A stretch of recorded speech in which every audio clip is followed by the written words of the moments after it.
Welcome back to Oahe Zap Baseball here on a lovely Monday evening. I'm Evan Epstein, joined by the Spearfish Sasquatch play-by-play commentator Ari Wall. Ari, thanks for coming on here in this one. Yeah, Evan, thanks so much for having me. Excited for today's game.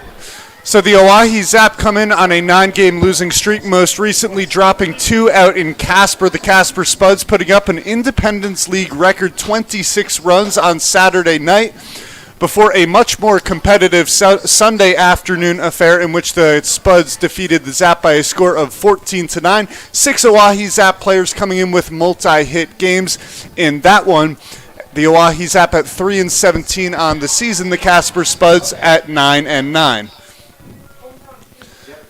Let's take a look at Swaggy P's keys to the game. Swaggy P, our head of baseball operations. Key number 1, limit errors. The Oahe Zap, 42 errors across 20 games so far this season.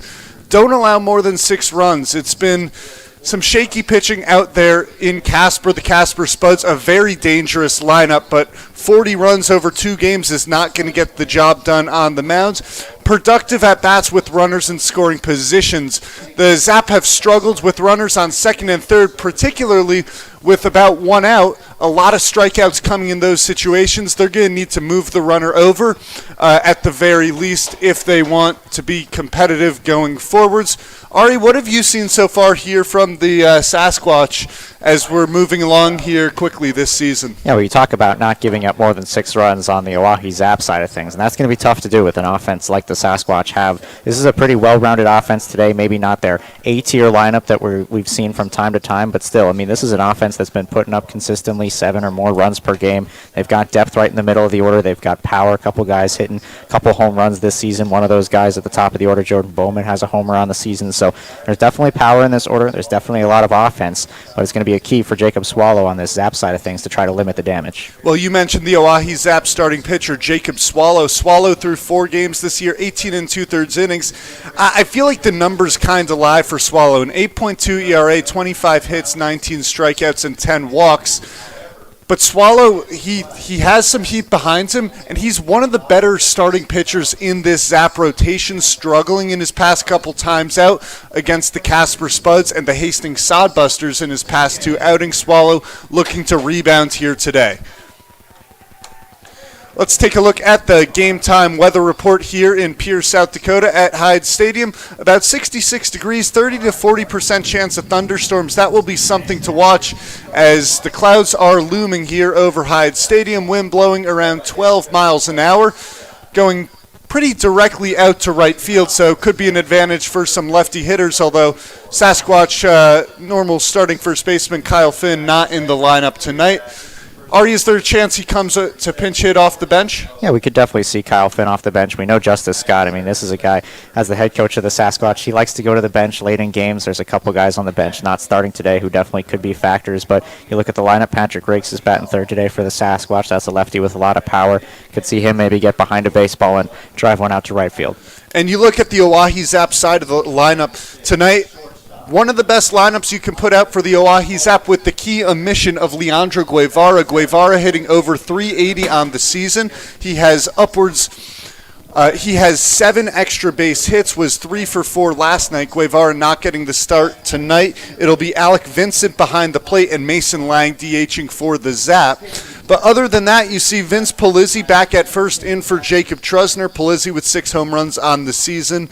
And it is a very strong lineup. In the outfield, Trey Martin making his first appearance out in right field. He struggled early on at second base, so we'll see how that goes for him. Emiliano Curiel, who has traditionally been playing right field, will now make his first start in center field as Tyler Hoffman will go back out to left field. Ari, before we get to a break going into this one, any final thoughts?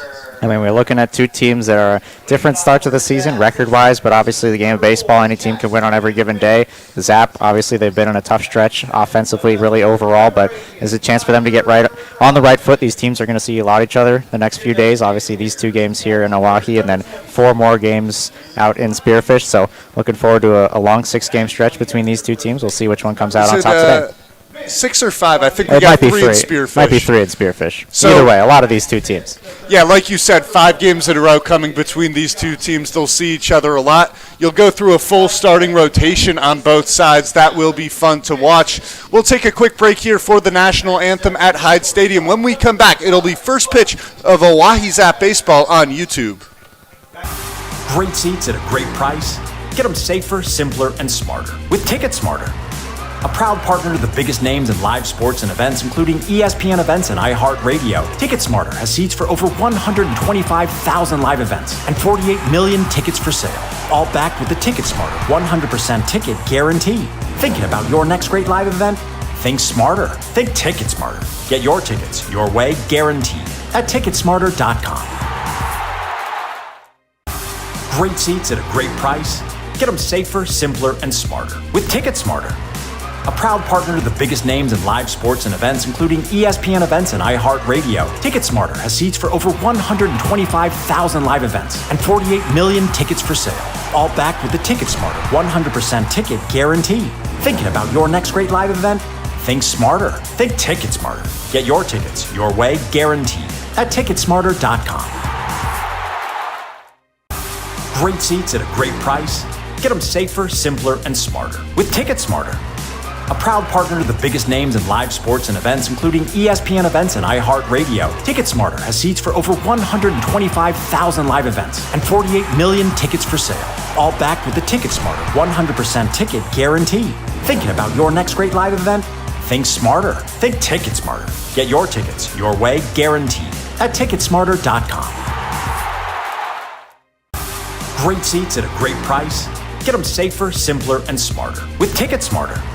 A proud partner to the biggest names in live sports and events, including ESPN events and iHeartRadio. TicketSmarter has seats for over 125,000 live events and 48 million tickets for sale.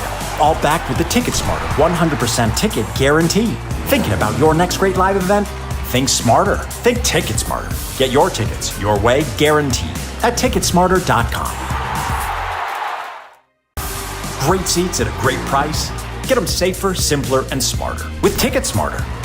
A proud partner to the biggest names in live sports and events, including ESPN events and iHeartRadio. TicketSmarter has seats for over 125,000 live events and 48 million tickets for sale.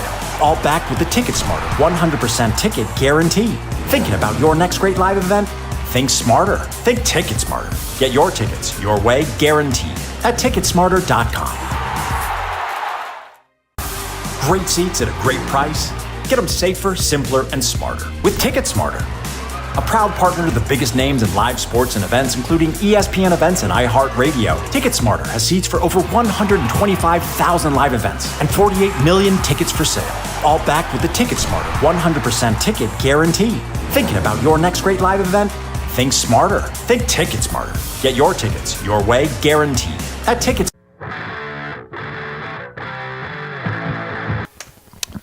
Back here at Hyde Stadium as we are just about to get set between this matchup, the Oahe Zap taking on the Spearfish Sasquatch. Jacob Swallow taking his warm-up pitches for the Zap. Let's take a look at the Sasquatch lineup for tonight. Leading off, playing third base for the first time this season, is Ryan Bachman. At the other side of the diamonds, hitting second, is Jordan Bowman. Patrick Rakes out in left field, hitting third. Cleaning up in right, Javier Marcial. Nolan Ackerman behind the dish. Micah Coleman hitting sixth at shortstop. DHing and hitting seventh is Jake Dempsey. Batting eighth at second base is Matthew Gonzalez. And out in center field is Micah Wallet.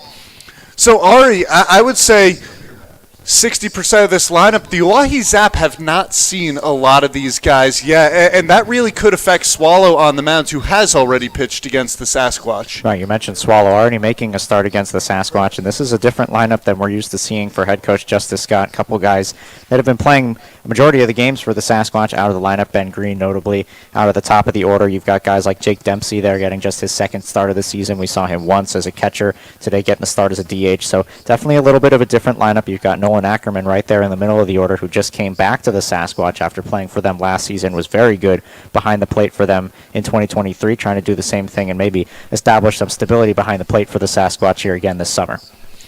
And let's take a look at the Oahe Zap out in the field. From left to right in the outfield, Tyler Hoffman in left, Emiliano Curiel in center, and Trey Martin out in right. Aiden Johnson at the hot corner, Buck Snabs returning at shortstop, Jackson Mix at second base, and Vince Polizzi at first. Alec Vincent behind the plate with Jacob Swallow on the mound. Ryan Bachman getting ready for the first at-bat of the game. Bachman hitting .349 on the season, on-base percentage all the way up to .475. I mean, there's a reason he's batting leadoff here so far for the Sasquatch. Yeah, absolutely. Mr. Sasquatch himself, back with a fourth season. Been doing it all again for year number 4. So Bachman now stepping in. Bachman, I take it, the most tenured member of the Sasquatch. Absolutely. Fourth season.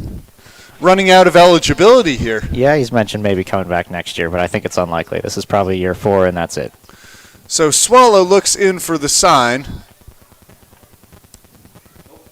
And Swallow will step off as our home plate umpire is not ready quite yet. And now he steps back on. Swallow about ready to make his 5th start.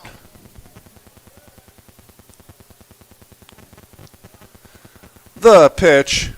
That one hit high in the air out towards center field. Emiliano Curiel running in. Trey Martin diving out there and right, can't make the play. A leadoff single, first pitch swinging for Ryan Bachman. Looks like that was a shot just a little off the end of the bat, and neither Curiel nor Martin could get to the ball out there in the outfield. Yeah, we're kind of used to seeing that from Ryan Bachman. He usually goes after pitches later in the at-bat. I should say not used to seeing that. Usually works counts longer out of that leadoff spot, but got a first pitch swinging and deposits it out in right field. Early start for the Sasquatch. Going to be interesting to see the Sasquatch here on the base paths. Jacob Swallow, a big leg kick. Let's see if he modifies it with the runner on. That one fouled off 0-1. And right away you see with the runner on base, Jacob Swallow, a much smaller leg kick there, trying to emphasize a faster delivery to the plate. Yeah, well, as a lefty, you've got to hold your guys on. That's something that a lot of teams have struggled with this season. The Sasquatch have struggled with holding guys on and limiting stolen bases. They've been getting run on quite a bit this season, so we'll see if Swallow can limit the damage on the base paths. Now the 0-1 count on Jordan Bowman. And Swallow will check back in on Bachman at first. Bowman hitting .278 on the season. He's hit one long ball. The Sasquatch, 10 homers on the season. Same with the Oahe Zap. Now the 0-1. That one misses inside, count evens 1-1 on Bowman. Yeah, Bowman had a big series out in Fremont when they played the Moo. Was sort of struggling at the plate before that series, but got it going in that series, and he sort of continued that success over his last 5 or 6 games. And he's being rewarded with that, now back up to the 2 spot in the lineup. The 1-1 pitch. Ooh, that one gets Bowman off the plate. Jacob Swallow missing inside as the count goes 2-1. Swallow with almost a sidearm motion. Sometimes when he's late on the release, instead of spiking it in the dirt, it misses inside on righties. Now the 2-1. That one once again misses inside, so Jacob Swallow behinds in the count 3-1 on Bowman.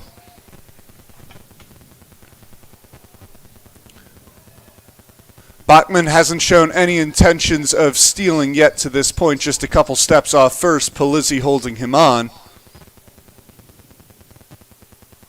Now the 3-1. That one hitting the air out towards left field, ranging over to his right is Hoffman. He dives, he can't make the play. Bachman will head for third. Bowman heading into second, play at second, not in time. So a single and a double start the game off for the Spearfish Sasquatch. They have runners on second and third with no one out. Jacob Swallow in an early jam. Well, that's why it's so important to get in front of hitters. Falling behind 3-1 to a guy like Jordan Bowman might be even a little bit lucky that ball didn't go further off the bat, but still able to find grass out there in left center field, and now the Sasquatch are set up pretty nicely with Rakes at the plate. Swallow looks in for the sign. Now the pitch. That one cut on and missed. Fastball gets by Rakes. So Rakes hitting .321 on the season. But what stands out here with runners on second and third, just 8 strikeouts and 62 plate appearances. You know, a situation where all you're trying to do is put the ball in play. Patrick Rakes is the guy you want at the plate.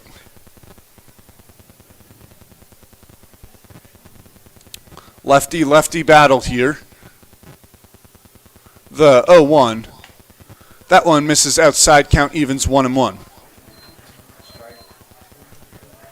Yeah, one of the things about Rakes is he's just been consistent all year long. You mentioned the batting average up above 300, was off to a great start to the season, his first week or so out in May, and then it's a little bit slower as of late, but he's picked it up his last few games to get back to a pretty high average, and this is the guy you want up with runners on base and nobody out. Last pitch actually called a strike on the outside corner. Now the 0-2.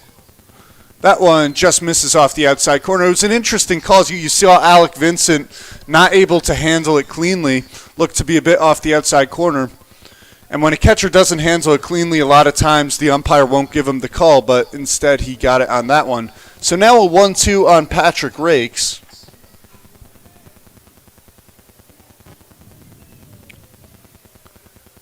Pitch. Breaking ball misses low. Looks like he went with the slider there as the count goes 2-2. So the infield stays back here with runners on second and third. Aiden Johnson is not holding on Bachman at third. He can take as big of a lead as he wants. So a ball on the ground will score a run. Swallow deals the 2-2. That one hits sharply up the middle. That one gets by Buck Snabs for a base hit into center field. Bachman will come around to score. Jordan Bowman will have to hold up. He hesitated as it looks like Buck Snabs had a shot of making the play behind second base. The Spearfish Sasquatch out to a quick 1-0 lead, threatening to do more damage here with runners on the corners and no one out. And that will bring out head coach Jamie Haberger for a quick mound visit here early on. Yeah, well, Patrick Rakes with the hardest hit ball so far from the Sasquatch. You got Bachman's hit that just sort of dinked in right center field. Bowman's was hit a little bit harder, but that one was a screaming liner right off the bat there from Rakes, who is among the team best in hard hit balls. That time finds a hole, and Buck Snabs, like you mentioned, really good effort at shortstop, just a few ball lengths maybe past that glove. Jordan Bowman, not a lot of speed. He'll only get to third, but still RBI single, Sasquatch on the board. And this is a Zap rotation that is looking to settle down after giving out 40 runs and 40 hits this past weekend in Casper. The ERA of the team now up to 6.63. So Jacob Swallow trying to limit the damage. 1 run already in with runners on the corners, and Javier Marcial stepping in.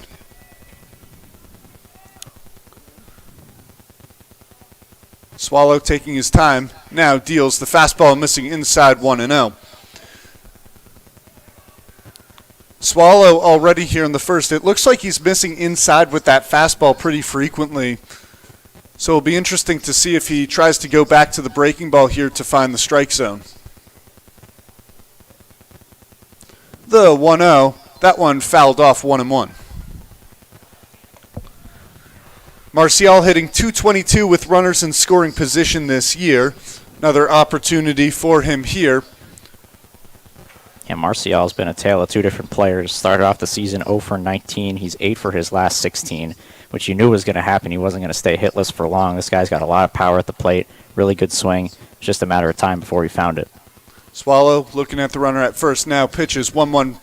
Fastball misses high, 2-1. So Swallow once again behind in the count on Marcial.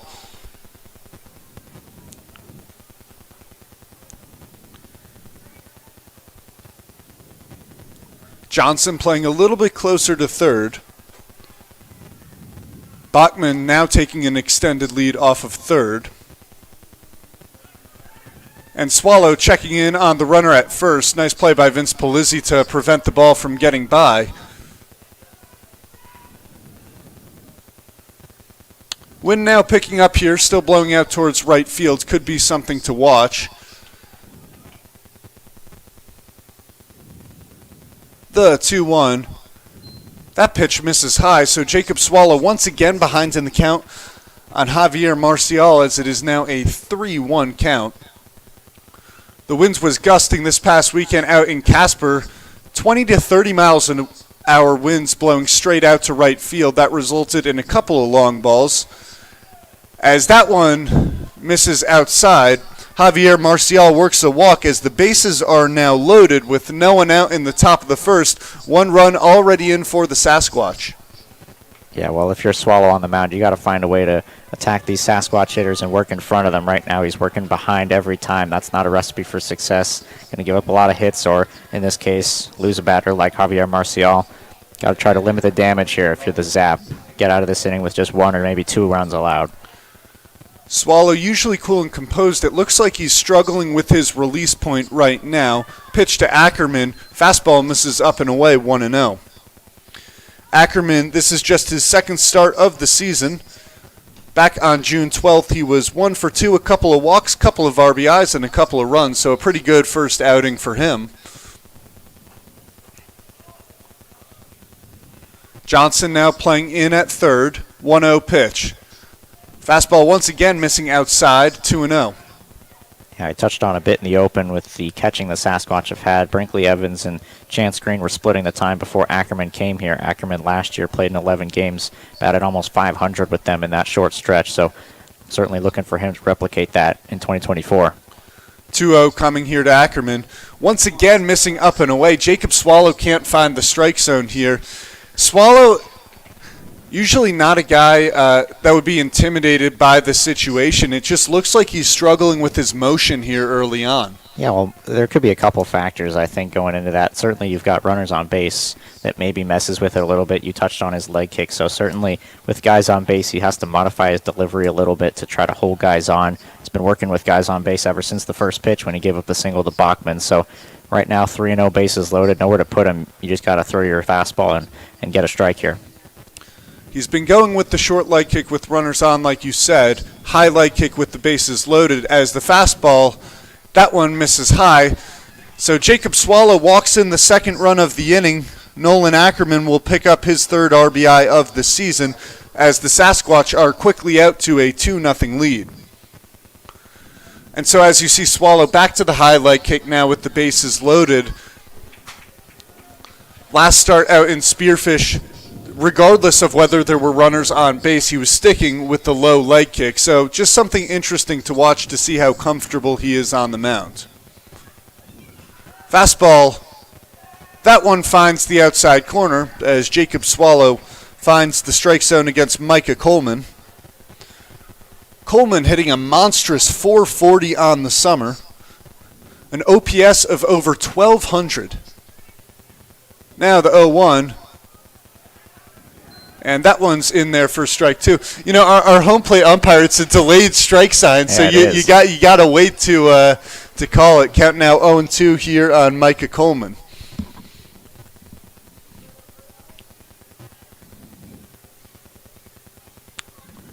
.02 pitch. That one fouled off. Swallow going back to the breaking ball there. 0-2 count.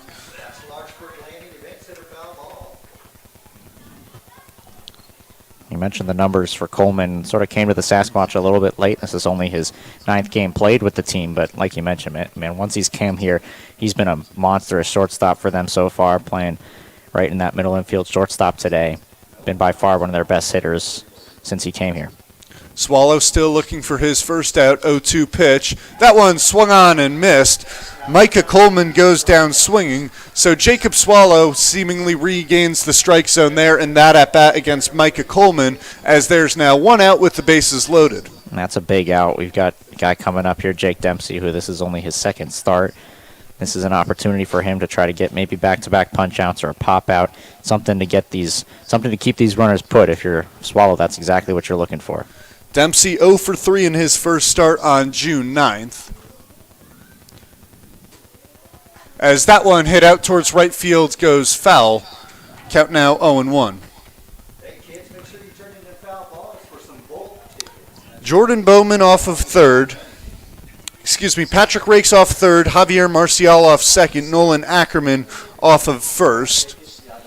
0-1 count now on Dempsey.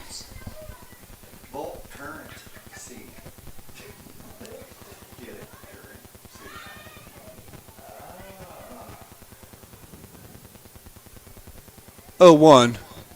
That one hit hard out towards right center field. That ball will get down. One run comes to score. Here comes Marcial. He will score. It's a 2-run single for Jake Dempsey as the Sasquatch out to a 4-0 lead here in the top of the first. Yeah, well, Jake Dempsey is a utility player. We saw him once on the mound, once behind the plate catching, and much better numbers in college as a hitter. And so getting an opportunity as a DH today, gets a pitch he can hit, and got 2 pitches he could hit, really. Just missed the first one late, but made the adjustment to come up with a 2 RBI single. And for the Zap, he's got to feel like it's deja vu all over again here. Yeah, the Zap giving up 40 runs over the weekend, already 4 here in the top of the first. Squaring to bunt, and he pulls back. The pitch finds the outside corner on Matthew Gonzalez. Gonzalez just 22 at-bats on the season. He's hitting .273. Runners on the corners, 1 out, 0-1. That one hit high in the air towards center field. Emiliano Curiel coming in. He'll call off Martin, makes the catch, tagging from third, and coming around to score is Nolan Ackerman for the 5th run of the inning. It's a good job by Gonzalez. Not a lot of power for Micah Gonzalez, but able to get under it just enough to loft one into center field. You know, in that situation, you're looking for just trying to get that run home, and Matthew Gonzalez does a nice job to get it into the outfield deep enough for Ackerman to score and tack on a 5th run. Yeah, Emiliano Curiel, not the biggest arm out there in center field. He runs well, and he got a good jump on it to get over to the ball, but couldn't get home in time. Now, 8th batter of the inning in in Micah Wallet.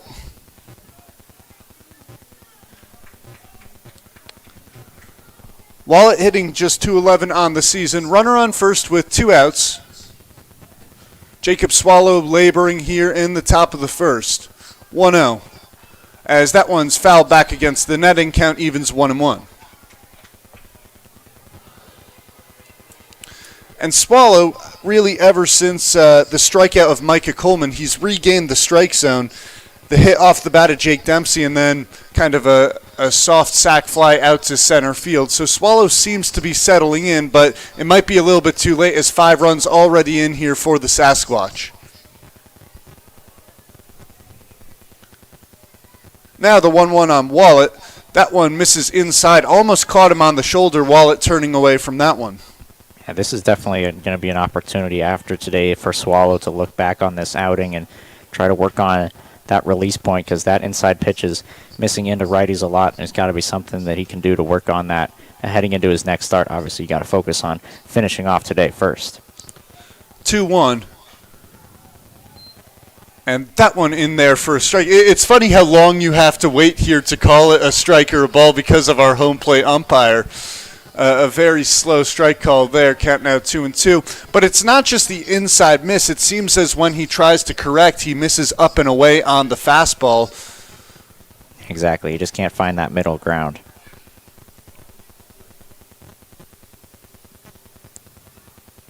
Now the 2-2.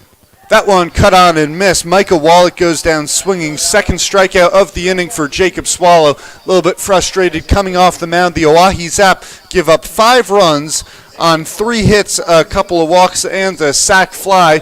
Going into the bottom of the first, Oahe Zap already in a quick 5-0 hole. You're watching Oahe Zap Baseball on YouTube. Smarter.com. Great seats at a great price. Get them safer, simpler, and smarter with Ticket Smarter. A proud partner to the biggest names in live sports and events, including ESPN events and iHeartRadio. Ticket Smarter has seats for over 125,000 live events and 48 million tickets for sale. all backed with the Ticket Smarter 100% ticket guarantee. Thinking about your next great live event? Think smarter. Think Ticket Smarter. Get your tickets your way, guaranteed, at ticketsmarter.com. Great seats at a great price. Get them safer, simpler, and smarter with Ticket Smarter. A proud partner to the biggest names in live sports and events, including ESPN events and iHeartRadio. Ticket Smarter has seats for over 125,000 live events and 48 million tickets for sale, all backed with the Ticket Smarter 100% ticket guarantee. Back here in the bottom of the first, the Oahe Zap with some work to do. They are already out in a 5-0 hole. Let's take a look at your Oahe Zap lineup here for tonight. Leading off at second base, he had the solo home run to lead off the game yesterday afternoon in Casper is Jackson Mix. Tyler Hoffman hitting second out in left field. DHing is Mason Lang. Vince Palizzi at first hitting cleanup. Aiden Johnson at the hot corner batting fifth. Alec Vincent behind the plate hits sixth. Buck Snabs hitting seventh. Trey Martin out in right field hitting eighth. And Emiliano Curiel rounding out the lineup for the Oahe Zap. They will face Jackson Renz. Renz in 4 appearances so far this year has gone 15 innings, giving up 18 hits, 14 runs, just 8 of those runs earned. Good for a 4.8 ERA, 20 strikeouts compared to 9 walks. So Renz, a solid start to the season, definitely some room to improve. Yeah, for Jackson Renz, mostly a 4-pitch mix is what you're going to see out of him. Fastball, sinker, curveball, changeup. Does a good job tunneling the fastball and curveball, but last time out against the Fremont Moo was hit a little bit hard. He's able to command the zone, only like you mentioned, 20 strikeouts to 9 walks is pretty impressive compared to other guys on the team, but try to avoid some barrels here today. Renz is ready, pitch to Mix, fastball on the outside corner, 0-1. Mix, a nice afternoon yesterday, 2 for 4. The home run in the first, as previously mentioned, had a double back in the sixth. Couple extra base hits for Mix. 0-1 pitch, misses outside, count even 1-1. Jackson Mix got off to a hot start to the season. His average all the way out to 375 after the first week. Dipping for a little while, now hitting 259 as the 1-1 pitch is cut on and missed. Count goes 1-2.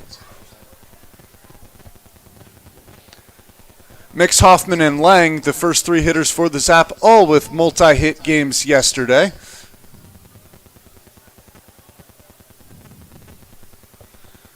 One-two from Renz. Fastball cut on and Mix. Jackson Mix goes down swinging. So a nice start to Jackson Renz's evening here at Hyde Stadium as there's one away in the bottom of the first. Yeah, that's what you want to see a lot of from Renz. A fastball upstairs to get a strike, and then looked like might have been a sinker there or a changeup to get a swing and a miss over top the baseball. Able to work with a fastball upstairs, and then those 3 other pitches that all work down in the zone. Look for that for Jackson Renz tonight. Tyler Hoffman now up to the 2 spot in the lineup as the fastball fouled back against the netting, 0-1. Hoffman got out to, like Mix, to a quick start to the season, hitting upwards of 350. He then injured his hand on an accident in his car. He was reaching down and cut his hand on some glass, but he's picked up right where he left off. A couple of hits yesterday in Casper, now behind 0-2 in the count on Jackson Renz.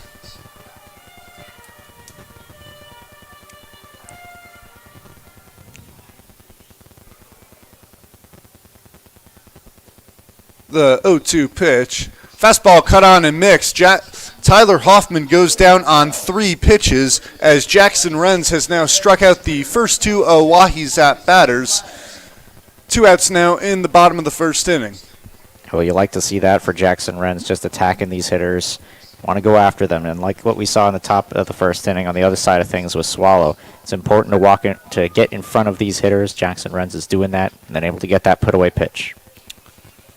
Fastball, that one missing outside, 1-0. Mason Lang hit 3 for 4 yesterday with a double. Drove in a run. As the 1-0 pitch, that one misses way up and away, count now 2-0. Lang hitting 293 on the season. Looks like Renz just released that one a bit early as that pitch got away from him.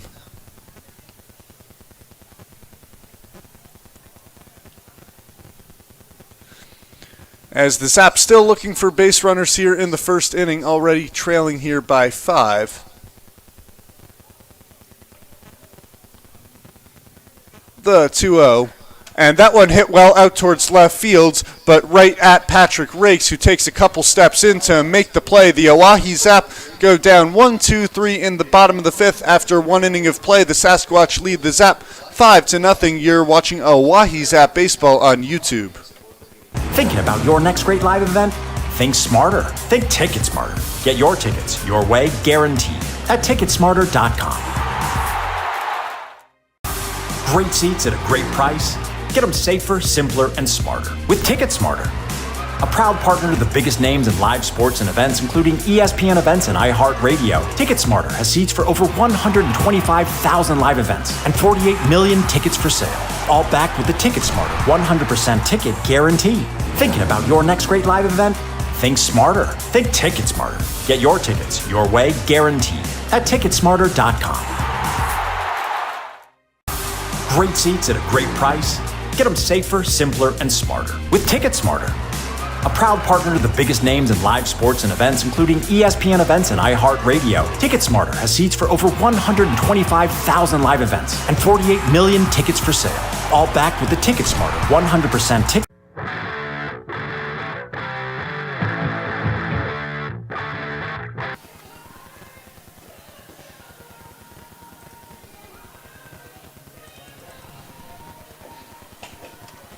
Back here in the top of the second inning at Hyde Stadium, the Sasquatch lead the Oahe Zap by a score of 5-0. Let's take a look at your Independence League standings, brought to you by Red Rosa. The Casper Spuds out in first place. They've taken the last 4 against the Oahe Zap at 14-4. The Hastings Sodbusters sit in second, 8-5 conference record, 10-5 overall. Fremont Moo dropping from second to third, as they are 10-7 in conference. The Sasquatch sitting at 7-8, 9-9 overall. The Zap at 2-16, 3-17. And so it is just the in-conference standings that will count to determine who will make the Independence League Championship. The first half winner and the second half winner will face off in early August. That pitch finds the outside corner. Ryan Bachman, the batter, the Sasquatch, all 9 hitters making a plate appearance back in the first. Bachman leading off the game with a single. Now the 0-1 pitch. That one misses low, 1-1. Swallow seems much more confident here, even missing low with the off-speed pitch there. Still a good competitive pitch from Swallow.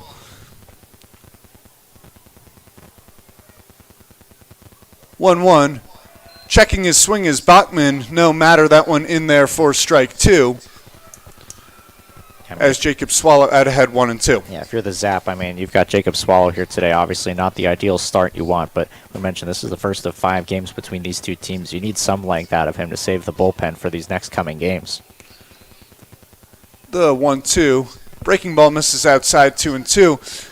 And so this game is the third of 11 games in a row for the Oahe Zap. You mentioned saving the bullpen. That's going to be crucial. And you got Lucas Creighton, who has a shoulder injury right now out in the Oahe Zap pen. Like you said, saving the arms a big deal here for the Zap. Now the 2-2 from Swallow. That one misses low as the count goes full on Bachman. Big pitch here from Jacob Swallow. Swallow walking 2 hitters back in the first inning.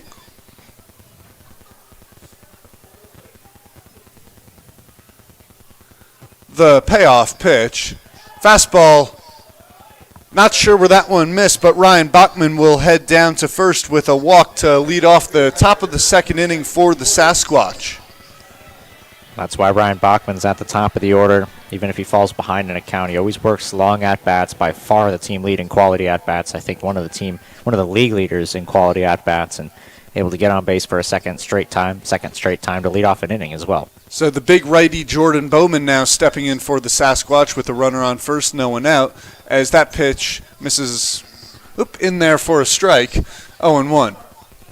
And even Bachman, a couple of competitive off-speed pitches that just missed below the knees from Swallow, wisely taking them, working a walk there. Now the 0-1. That one foul back against the netting, 0-2 count on Bowman. Bowman a double out towards left center field back in the first inning. He would come around to score on a walk to Nolan Ackerman with the bases loaded. Bachman just a couple steps off first. Vince Polizzi holding him on. 0-2 pitch. Slider misses outside, 1-2. Bachman on the base paths this season, 0 for 3 on his stolen base attempts. Yeah, definitely not a speedster really at the top of the order. He's got some speed, but not necessarily a threat to steal.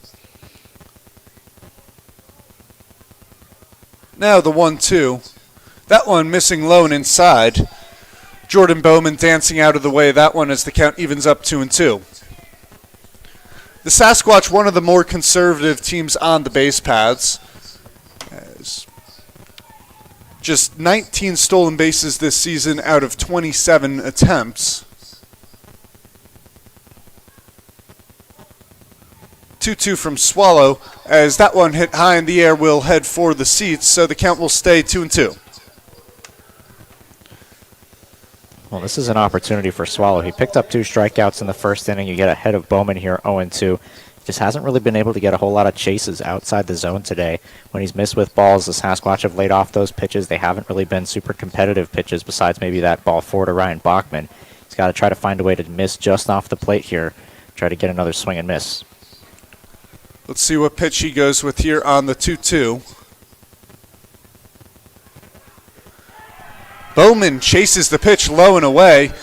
Might not call that necessarily a competitive pitch, but Bowman chases as there's now one out here in the top of the second.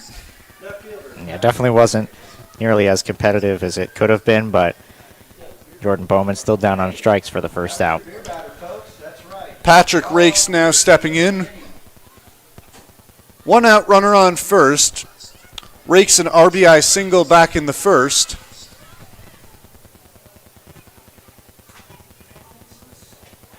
As that one finds the outside corner, count 0-1 on Patrick Rakes. That's something Swallow doing much better this inning. Aggressive on the first pitch, getting ahead in the count on the Sasquatch hitters.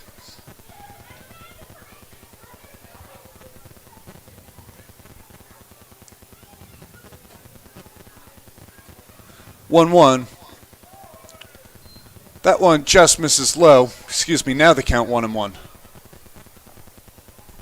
I mean, I touched on it in the first inning, but a first pitch strike just does so much for you as a starting pitcher. It allows you to go to your breaking ball. Swallow, we've seen, has that curveball or slider that he's been able to use. It's just you got to get ahead of hitters or else that pitch won't be there.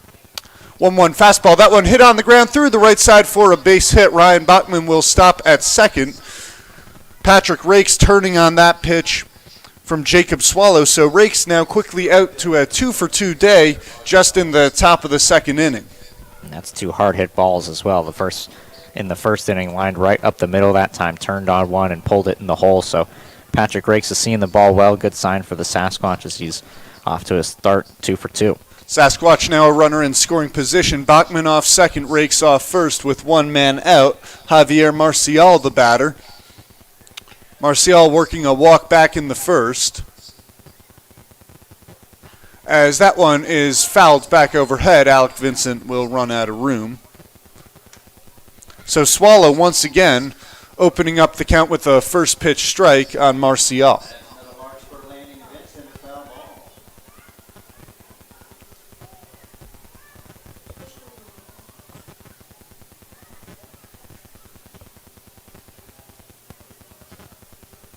Jackson Mix coming to check on the runner behind second base. The pitch, that one misses low and inside.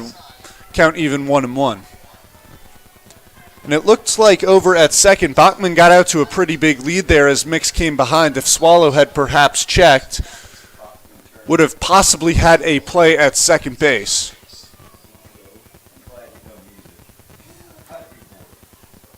That one hit on in the air towards left field. Tyler Hoffman to his left. Emiliano Curiel will call him off. Yeah, that pitch right out to center field. Hoffman was racing over to get there. A much easier play for Curiel, who calls him off for the second out of the inning. Well, you mentioned as well the wind. I mean, it's whipping the flag out right field, sort of blowing left to right, so could have been a little bit of deception off the bat. Hoffman maybe thought it was going to left center and then just kept drifting, ended up straight right into the glove of Curiel in center. And Curiel's first night in center field, interesting to see whether he has the presence now to call off the other outfielders as the fastball misses high to Nolan Ackerman. Ackerman walked with the bases loaded in the first. So Ackerman now 1 for 2 on the season with 5 plate appearances, 3 walks. The 1-0 pitch misses high from Swallow, 2-0.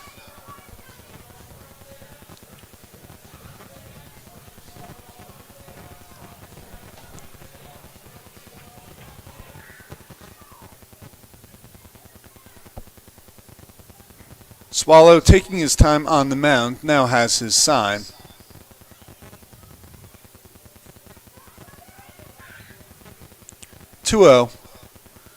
As that one finds the outside corner, count 2-1. And Jacob Swallow, who we mentioned, he struggled to hold runners on with the high leg kick. He doesn't like checking in on runners or even looking back before the pitch. He likes focusing in on the catcher,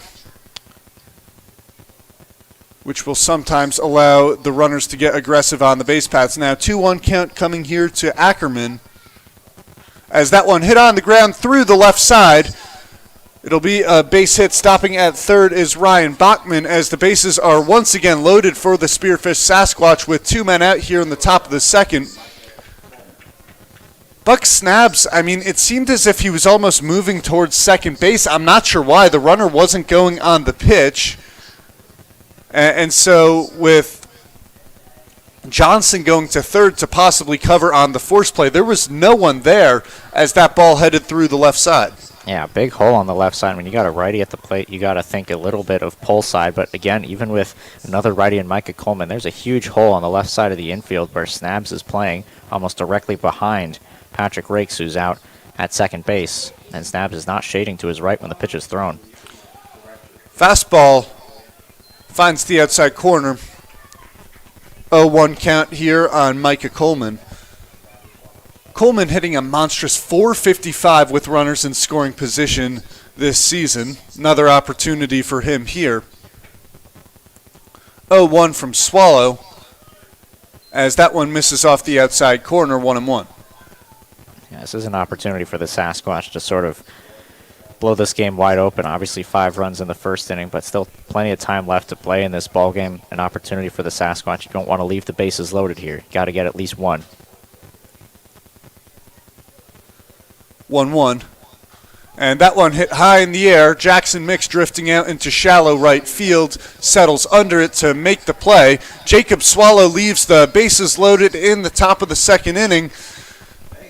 The Spearfish Sasquatch lead remains 5-0 over the Oahe Zap. You're watching Oahe Zap Baseball on YouTube. I'm Evan Epstein, and I'm so happy to be joined by Koondog, the president of the Oahe chapter for the Bikers Against Child Abuse. Koondog, thanks for joining me. Thanks for having us here. So, what is the mission of Bikers Against Child Abuse? Evan, the mission really is pretty simple. Our mission is to empower children not to feel I don't know why, I felt a little bit off at the start of this broadcast. I feel like I'm not whatever we have to do to take away their fears. And so, how do you support the victims of child abuse? It's a hands-on kind of a deal. Once we get a case that fits our BACA mission, we work directly with those kids on a one-on-one basis. So we assign 2 patch members to that family as primary contacts. The kids have the BACA members' contact information. They can call 24/7. If they're scared in the middle of the night, they can call. Those primaries will call the rest of the chapter if there's a need. Sometimes we go to the kid's house, they're scared of something, so we'll go to the house, stay with them all night long, until they go to school in the morning or whatever it takes. A lot of cases that make it to the court systems, the kids really rely on us then, because we do attend the court with the kids and the families. It's a big thing for the families to have us involved.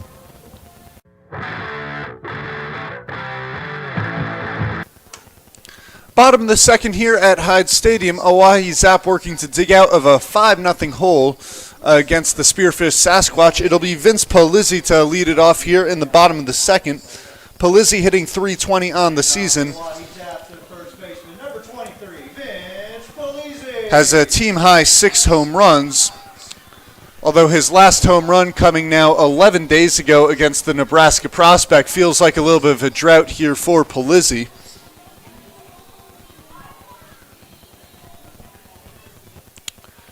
So Wren's back out on the mound after working a 1-2-3 bottom of the first, as the fastball in on the knees of Polizzi for strike one. Yeah, well, first pitch strikes, I mean, we've talked about it on both sides. Jackson Wren's entering today, first pitch strike percentage was 56%. I believe he went 2 out of 3 in the first inning, so it's a good sign for Jackson Wren's to be working ahead of these hitters. Only 10 pitches in that 1-2-3 first inning, trying to do another quick bottom half of the second and get those Sasquatch bats back to the plate.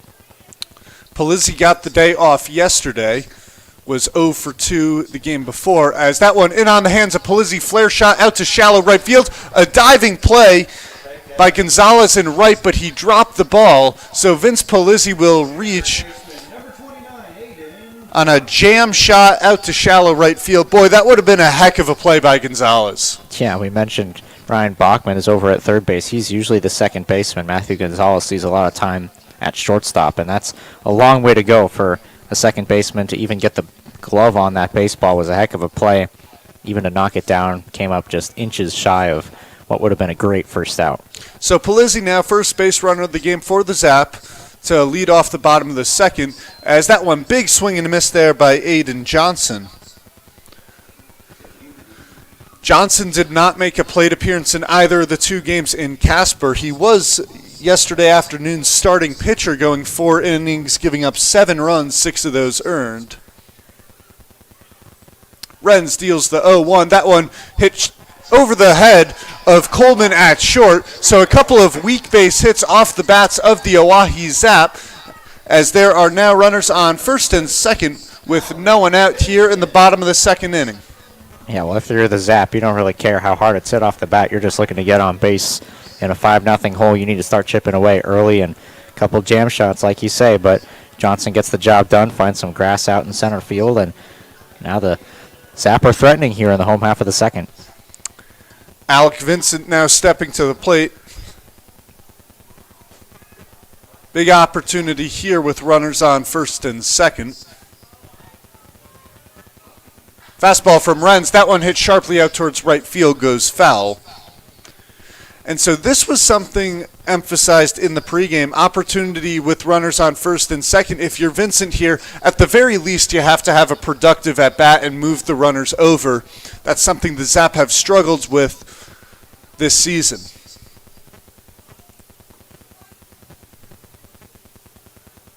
Now the 0-1 pitch. Fastball, that one fouled off the handle of the bat from Vincent, as Wren's now out ahead in the count 0-2.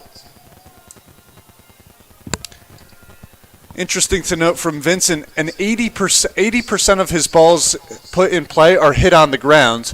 Not something you necessarily want to see here for the Zap with runners on first and second. Well, if Jackson Wren's knows that, probably thinking sinker or changeup here on 0-2. Pitch, that one fouled off the end of the bat of Vincent, so Vincent will stay alive 0-2. Wren's going back to the fastball with runners on first and second. Wren's seemingly wanting to attack Vincent here. And well, Wren's can strike you out. I mean, 20 strikeouts in 15 innings pitched so far this season. He can strike guys out. He's already got 2 in this game. Was definitely looking for number 3 right there. Wren's has his sign now. Checks back on the runner, 0-2 pitch. Breaking ball, that one hit high in the air towards center field. Drifting back is Wallet, who will make the play. Vince Polizzi bluffs the tag from second base. He'll stay put, as there's now 1 out here in the bottom of the second inning. Zap runners remaining on first and second.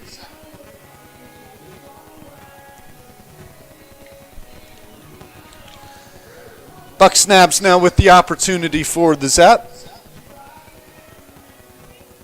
Snabs yesterday 0 for 4. Did pick up an RBI walking in a run with the bases loaded. Zap looking to get on the scoreboard here in a 5-0 hole in the bottom of the second inning as the breaking ball misses inside to Buck Snabs.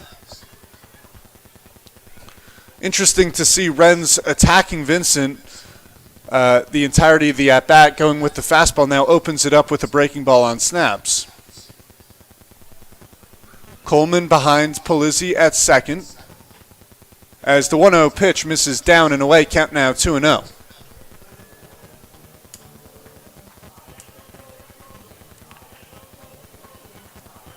Polizzi stands off second, Johnson off first. 2 hits to lead off the inning for the Zap.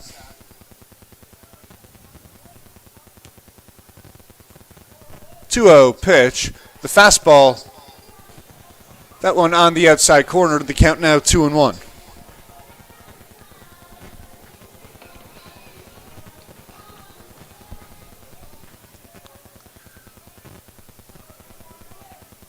Snabs hitting just 100 with runners in scoring position, looking to improve upon that here. 2-1. Breaking ball misses down in the dirt. Polizzi will stay put at second as a nice stop by Ackerman behind the plate. What's interesting, you mentioned the runners in scoring position numbers for Snabs. I mean, that's something for Jackson Renz. He's been able to work through some trouble in his first few outings, but he struggled a bit with runners in scoring position. Entering today, he's allowing batters to bat .360 with runners in scoring position, so he's had some trouble getting that second and third out when guys are in scoring position. An opportunity here, first and second, nobody out, to try to escape this jam and keep it where it's at. And the Oahe Zap as a team are hitting just 185 with runners in scoring position. That's been a huge problem in the early going for the Zap.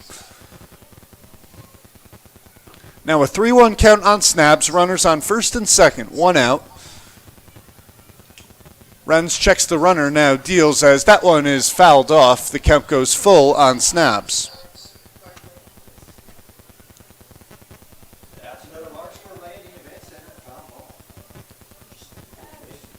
Trey Martin stands on deck for the Zap. Emiliano Curiel, the 9-hitter in the hole.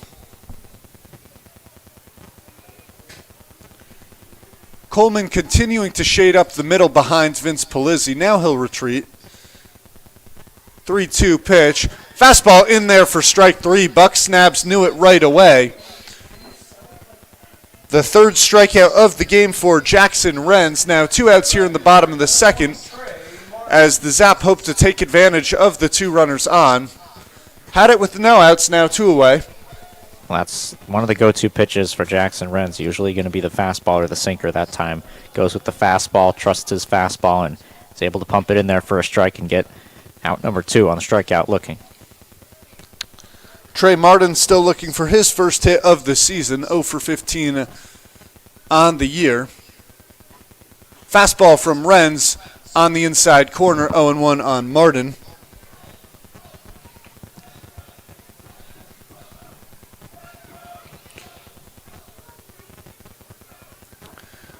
Martin was thrown out trying to tag up on a sacrifice fly in the bottom of the 10th inning last week against the Casper Spuds. Martin would have been the winning run in that game as the fastball swung on and missed. Count now 0-2 here on Trey Martin. When you see a swing like that, if you're Jackson Renz, way behind on the fastball, got to stick with it here on 0-2. And Martin has struggled with on pitchers with higher velocity so far this year. Like you said, behind there, now 0-2. Let's see if Renz goes back to the heater. 0-2, went to the fastball. That one missing low, 1-2. What do you think here? Now 1-2, do you go back to the fastball, or do you think Trey Martin might have it timed up and you go to the off-speed pitch? I think you still try the fastball here. You don't want to speed up his bat with a changeup. Try to elevate a fastball. 1-2. Fastball cut on and missed. Trey Martin strikes out swinging. Fourth strikeout of the game for Jackson Renz. The Oahe Zap strands runners on first and second. 2 hits, 2 runners left. At the end of 2 innings of play, the Sasquatch lead the Zap 5-0. You're watching Oahe Zap Baseball on YouTube. So what preventative measures does Baca participate in to prevent child abuse from happening? Well, obviously we can't do anything to stop it from happening before we're involved. It's the reason we get involved is because it's already happened or is still happening. So once we become involved, we make it pretty clear to all involved with the abused child that this child is not part of our organization and that we're here to protect them. Sean and Derek. A little bit of an intimidation factor, maybe, if you will, but it works. So how can people help this cause, or more specifically, help support Baca? And he enters? Well, obviously, Where does he play football? We're a fundraising organization. Everything that we do, obviously, everything costs money. You play football or soccer? Donations help greatly. 80% of what we raise, 80% of the monies that we raise in our local chapter stays right here in our local chapter. Each chapter sends 20% to the international organization. And is there any specific message that you would like to leave the viewers with today? We want to support Baca. It's a great cause. We all put a lot of our own personal time and money into this thing to help these kids. There's no reward for us other than seeing the smiles on the kids' faces once again. Maybe Baca gets paid. It's all 100% volunteer. So if you can help out all donations, and we greatly appreciate it. We'll keep this going. All right, Coon Dog, thank you so much for joining me here. Make sure to support Bikers Against Child Abuse if you can. And Coon Dog, enjoy the game out there today. Thank you very much.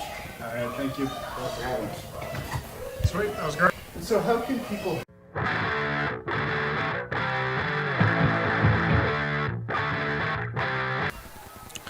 Jacob Swallow out for his third inning of work. Swallow giving up 5 runs back in the first, leaving the bases loaded for the Oahe Zap in the top of the second inning.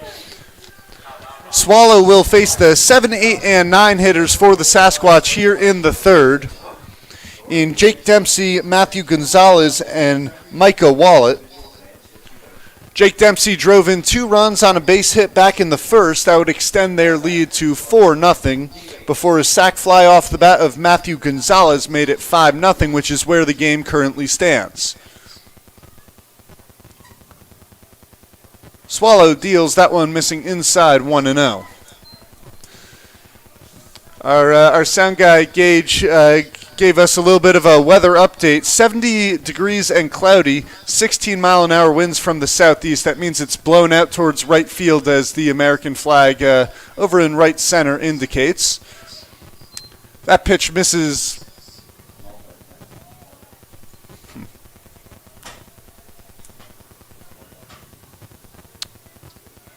Count goes 1-1 here on Jake Dempsey.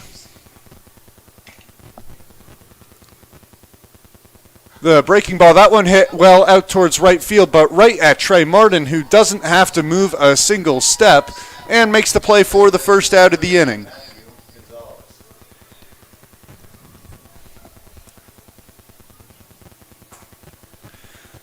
Matthew Gonzalez now stepping in. Gonzalez, as previously mentioned, a sac fly in his first at-bat back in the first. Swallow looking for a much more efficient inning here in the top of the third. Working hard to escape the bases loaded jam last inning in the second. Fastball cut on and missed. Swallow out ahead on Gonzalez.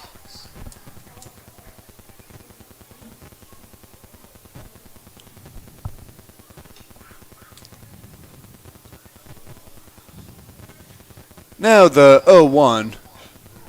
Breaking ball finds the top of the strike zone, 0-2.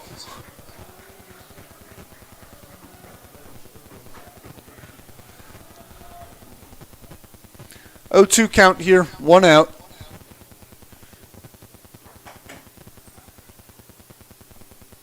Pitch That one swung on and missed. A little bit of a wave there from Gonzalez as he goes down swinging. Fourth strikeout of the night for Jacob Swallow. It's a nice looking pitch there from Swallow, able to get a swing and miss on a pitch on the outer part of the plate. Gonzalez was just behind that pitch, couldn't get the bat to it, couldn't decide whether it was going to be a strike or ball, and by the time he decided, it was too late. Yeah, it seemed like a kind of defensive swing, just trying to foul it off. And like you said, on a sort of defensive swing like that, you might look silly if you're a little bit late. Now the 9-hitter, Micah Wallet, steps in. Wallet, a strikeout in the first. Fastball fouled back against the netting, 0-1.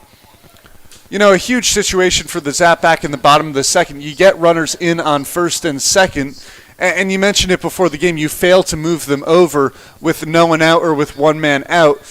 You think you might go with a bunt there, but in a 5-run hole, you don't want to burn outs.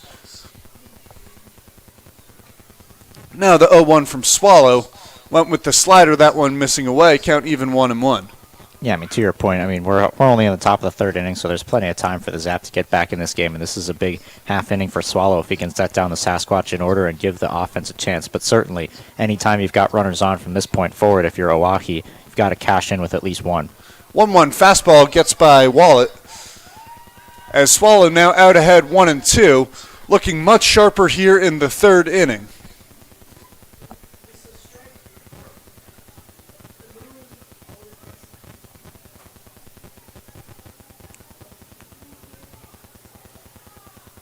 Now the 1-2 misses low and away, count even up 2-2.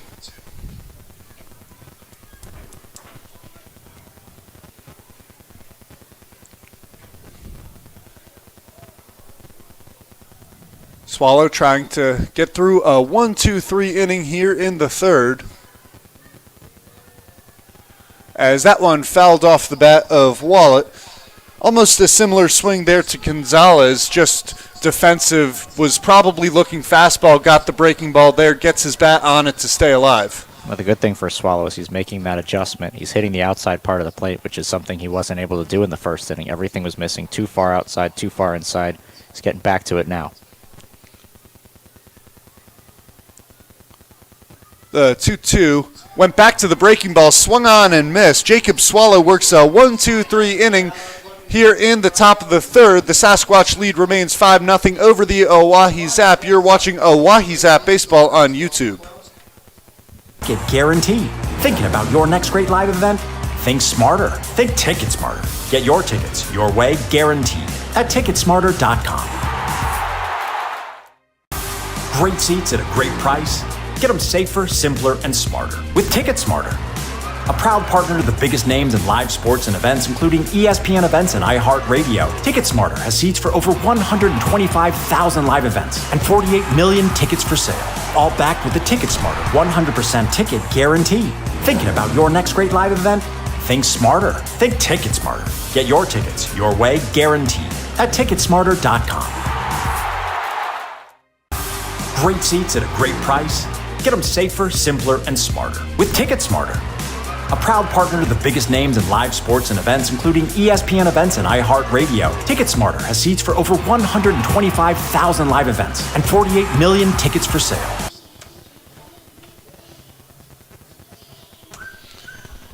Back here in the bottom of the third, let's take a look at the Spearfish Sasquatch hitting stats so far for the season.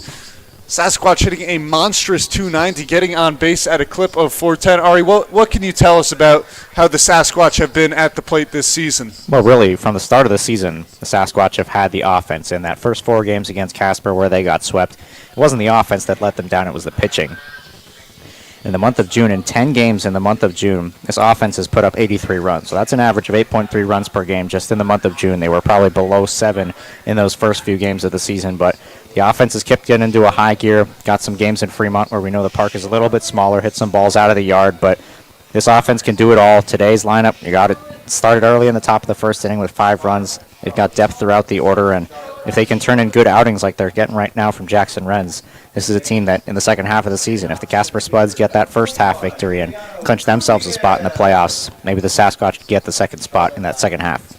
So it'll be Emiliano Curiel, the 9-hitter for the Zap, to lead off the third. Then it'll lead back to the top of the order. Opens up the breaking ball. That one hits Curiel in the shoulder. So Curiel will trot on down to first. Second game in a row that Curiel has been hit by a pitch.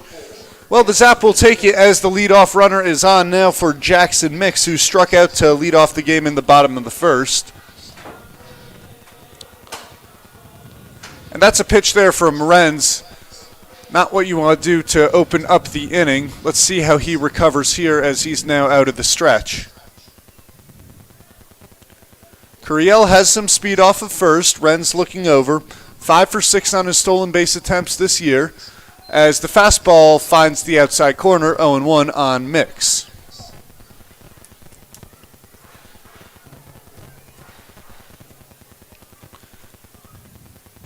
Curiel, a moderately big lead over at first, as the 0-1 pitch, that one misses off the outside corner. 1-1. So Jackson Renz trying to attack the outside corner with the fastball here to open up the count on Mix.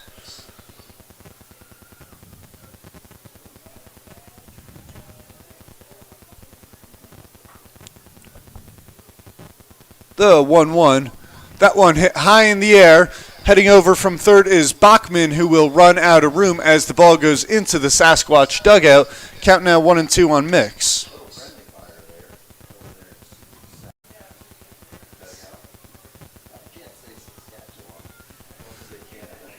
Looks like Bachman was just a little bit out of room. Not looking to dive into the dugout on that one. Would have been, well, that likely wouldn't have been possible on that ball. Now the 1-2, cut on and miss. Curiel heads down to second. The throw is in time. A strike him out, throw him out play, as there are now 2 outs here in the bottom of the third for the Zap. Well, that's something the Sasquatch struggled with mightily to begin this season, was throwing guys out. They could not get a guy out. I think there was maybe 20 straight stolen bases to begin this year that teams were able to get off of the Sasquatch. Nolan Ackerman, this is only his second game played, and this is his second game where he's thrown somebody out. So certainly an encouraging sign for the Sasquatch, as that threat is instantly erased. 2 outs on the board. Looked like a little bit of a late jump from Curiel off of first, as the pitch down in the dirt to Tyler Hoffman. So Curiel has now been thrown out, stealing twice this year, 5 for 7 after that attempt. Big momentum killer for the Zap, who had a runner on with no one out. Now the base is empty with 2 men out. 1-0 from Renz, misses low. 2-0 on Tyler Hoffman.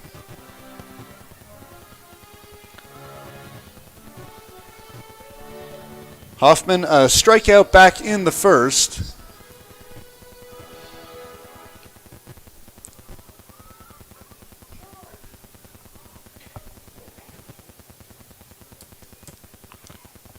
Count 2-0.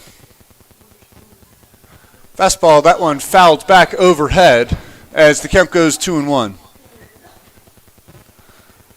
Tyler Hoffman getting much more consistent playing time after coming back from his injury.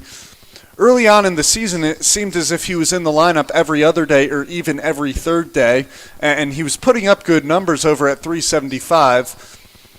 Now paying dividends, much more playing time here. That ball hit foul over the right side. Count evens up 2-2.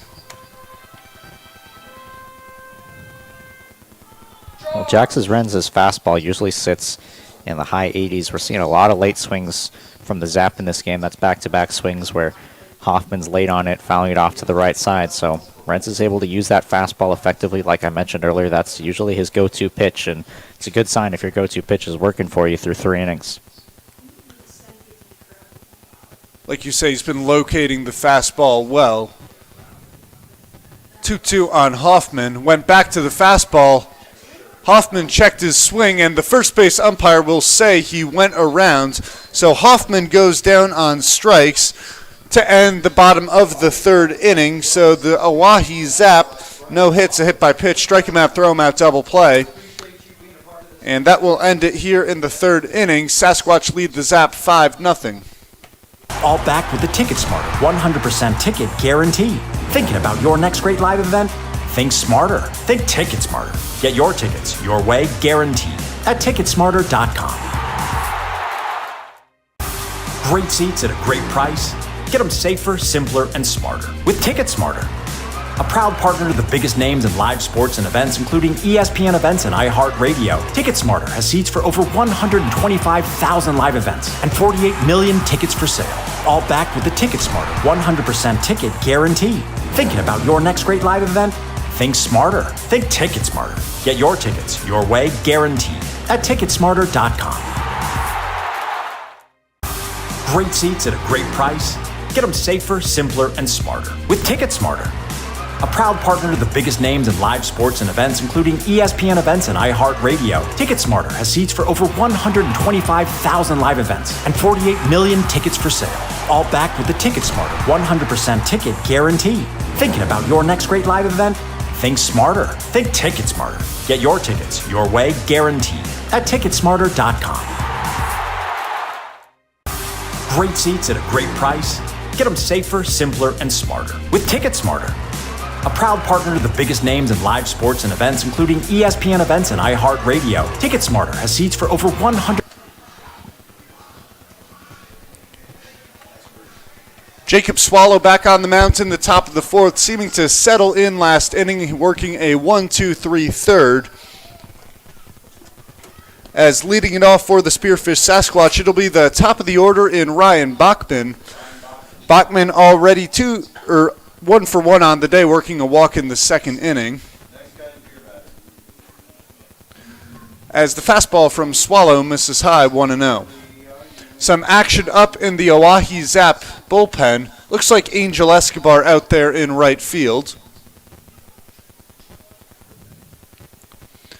Escobar has perhaps been the best arm out of the Zap bullpen, as he has an ERA of under 1. The 1-0, that one on the inside corner, 1-1.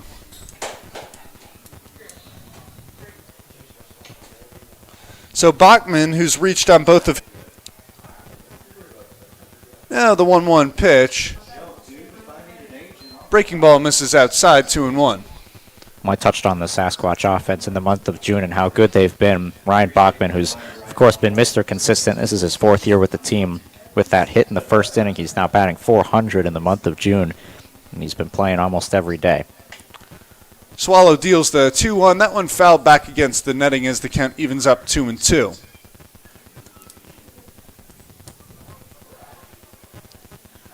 A reminder to all you folks watching that we will be doing a little bit of trivia after the top of the 5th inning. First correct answer in the comments will win 2 free general admission tickets to a Zap game of your choice.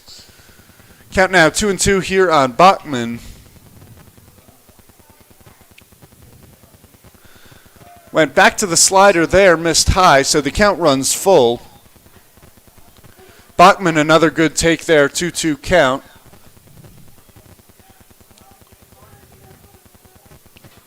Making Swallow work here, first batter of the top of the 4th inning.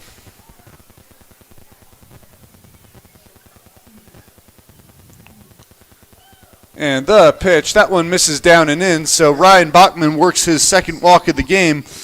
That brings up tonight's Spearfish. Or you said a disciplined hitter at the plate, and he's showing it early on here on this Monday evening.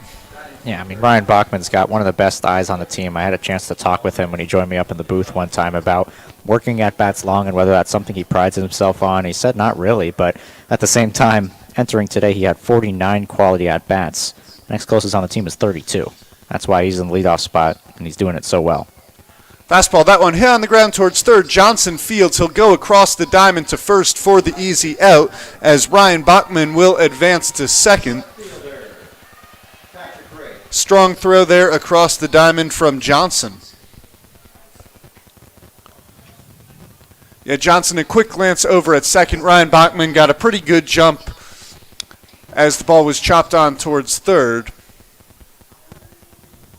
Likely a wise decision to take the easy out at first.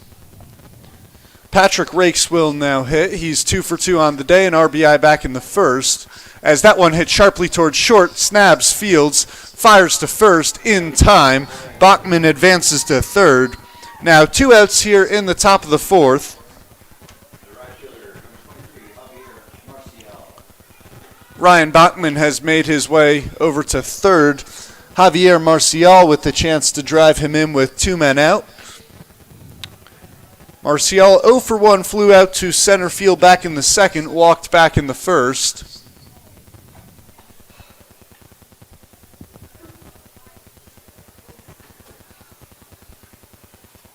Swallow deals. That one missing down in the dirt. Great pit stop by Alec Vincent to keep the runner at third and to keep it a 5-0 ball game.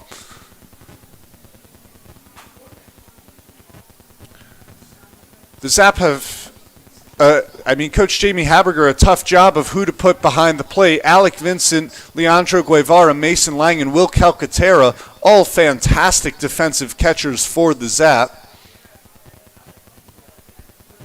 The 1-0 breaking ball, that one through the legs of Vincent. Vincent quickly recovers. So Bachman stays put at third. Count now 1-1 on Marcial. Yeah, and Javier Marcial just got fooled on that breaking ball. It looked like he wanted fastball there, was way out in front of that pitch. It's a good-looking off-speed pitch by Swallow. If you could get that down in the dirt, and you trust your defense behind you there and Vincent behind the plate, be surprised if he doesn't go back to that at some point in this at-bat. Count now 1-1. Bachman an aggressive lead off third. Pitch. That one misses low and inside. Count now 2-1. And so Guevara and Lang are the 2 best hitting catchers for the Oahe Zap. Lang DHing tonight, whose average was over 290 coming into this game. Guevara gets the night off, an average of over 380.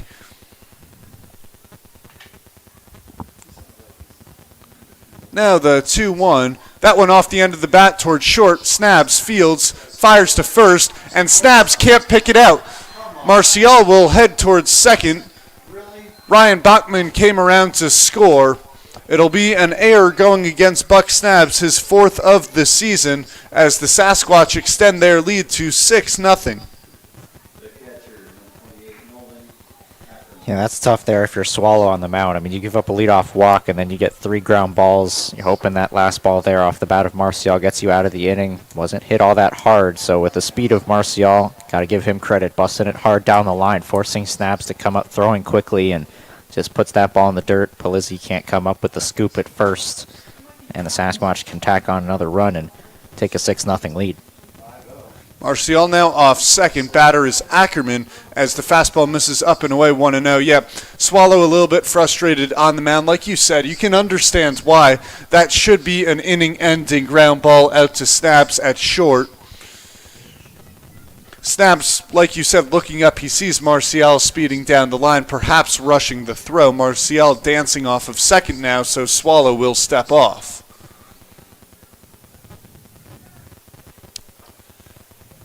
Angel Escobar still warming in the Zap bullpen. He will likely come into the game in the 5th inning.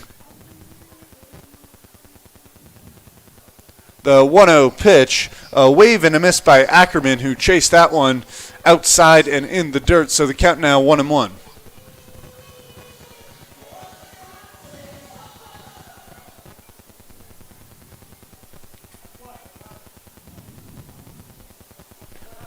Ackerman 1 for 1 on the day. Base hit in the second, walk in the first. 1-1 pitch. Fastball finds the inside corner. Count goes 1-2.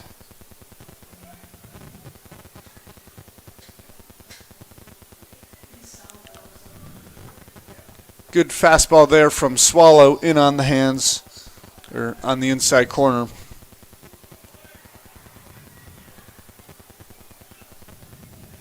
Marcial once again, big lead off second, 1-2 pitch. That one hit high in the air, out towards center field. Trey Martin will call off Curiel in right center field as the ball drifting with the wind. And that will do it here in the top of the 4th. The Sasquatch get 1 run on a walk and an error. After the top of the 4th, it's a 6-0 ball game. You're watching Oahe Zap Baseball on YouTube. 125,000 live events and 48 million tickets for sale.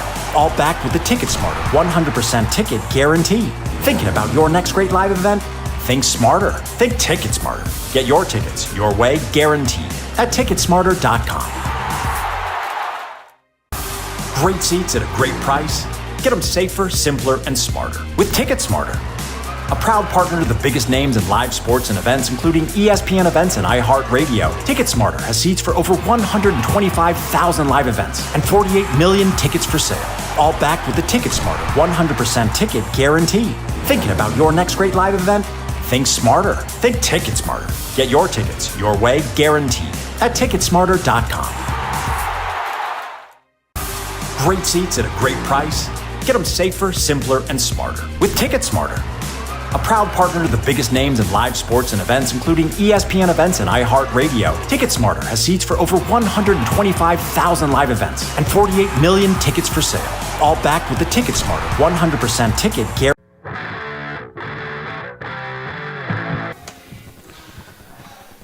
Bottom of the fourth inning here at Hyde Stadium. The Sasquatch lead the Oahe Zap by a score of 4-0.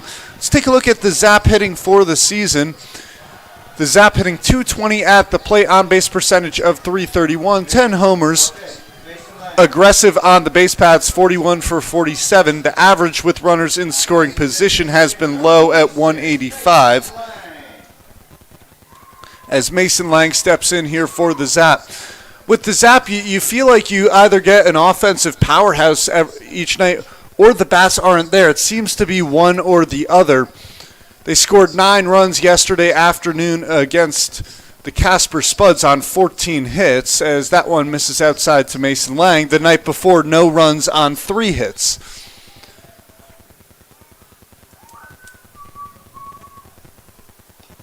Lang a line out towards left field in the first, as that one is fouled back into Capitol Avenue. And that one might have caught a car. Yeah, I mean, I'm looking at the stadium. This is obviously my first time being here, and I'm glad to be able to be here. But, yeah, I wouldn't park my car on either side of the street here. I'd risk the walk. No, with where these are parked.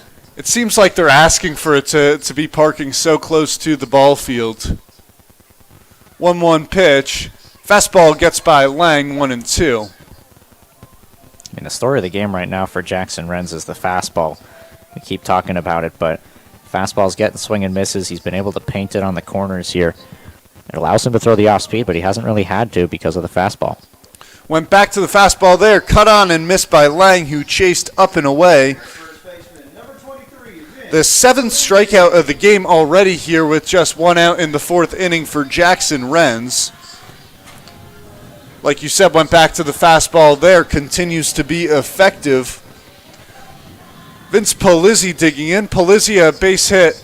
It was a little jam shot over into shallow right field. Gonzalez was unable to make the diving play at second. Renz deals the fastball, misses high. Polizzi might not be the batter on the Zap you want to attack with a fastball over the plate. He will make you pay if he misses. Now the 1-0. Well, that fastball was over the heart of the plate. Polizzi looked a little behind it, so he took that one in there for a strike. Count now 1-1.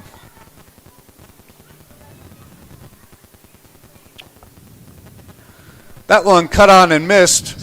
So 3 fastballs to open up the count on Vince Polizzi at 1-2. Trying to get him to chase here on 1-2 after throwing a fastball. Maybe got away with one. The 1-2 went back to the heater again, 2-2. Let's see if Renz tries to work a breaking ball now to get Polizzi out in front after seeing 4 heaters. 2-2 pitch. That one hit high in the air, shallow right field. Well, now on the infield, and making the play is the first baseman, Jordan Bowman. That ball was a mile high. I mean, we couldn't even see that one before it came down. Yeah, that ball, I think the wind was playing tricks with that one as well, as Gonzalez maybe thought he had it for a moment out at second base. Obviously got Marcial giving some help out in right field. Bowman was sort of shuffling his feet trying to find it, and eventually was able to just reach that glove up over his head and come up with out number 2, another quick 2 outs to begin the frame for Jackson Renz. Yeah, Gonzalez had backpedal into shallow right field. And like you said, I mean, the wind is whipping here tonight as the fastball misses high on Aiden Johnson. And it almost seems like Jackson Renz is going with a, well, if you can't hit it, I'm going to keep throwing it with the fastball. Now the 1-0 went back to the fastball inside on Johnson. Each of the 5 pitches to Polizzi. And now 2 here to open up the count on Aiden Johnson. 2 outs in the bottom of the 4th. Zap trails 6-0. Pitch, that one misses inside, 3-0. I think a big part of that as well with the fastball just sticking, or the strategy of just sticking with the fastball is you've got a lead, and so when you're pitching with a lead, you feel a little bit more comfortable attacking these hitters. If you throw a fastball and it turns into a double, you're okay with that because you've got some runs to play with. You just want to attack guys, get outs. Last thing you want to do is give away walks or, give some runners on the base pass that aren't them beating you. You want to come right after them with a fastball and make them hit it. And it allows Renz to command the zone. Continuing to go back to the same pitch can give a pitcher confidence as that one finds the outside corner. Count now full on Johnson.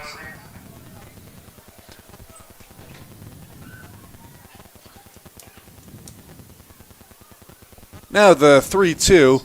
That one fouled back. And you see Ackerman behind the plate. They're not even going through signs. I mean, why would you? I mean, you've got the fastball working so well, and if Renz trusts it, and with 2 strikes, which we've seen today, he has 7 strikeouts, trying to get an 8th through 4 innings. Fastball's just been able to work so far today. I mean, keep talking about it, but it's what's been working so well. So the count full on Johnson, who had a base hit back in the 2nd, as that one in there, nope, looks like the home plate umpire motioned Aiden Johnson to head on down to first. So Johnson works a walk with 2 outs here in the 4th. Now batting your catcher, number 17, Alec Vincent. Alec Vincent digging in here for the Zap. Vincent flew out to center field in his first at-bat. Vincent will play for the Bison once that team starts up this summer. In about a week, the Bison will head out to Nebraska for their first road trip of the season. So he will play the duration of the season with the Bison. Unclear if he will come back to play with the Zap after that, as that ball is cut on and missed 0-1. The Plainsmen getting going here in the Independence League. The Bison will be the last of the traveling teams to start their season. Now the 0-1 to Vincent. That one misses inside, 1-1.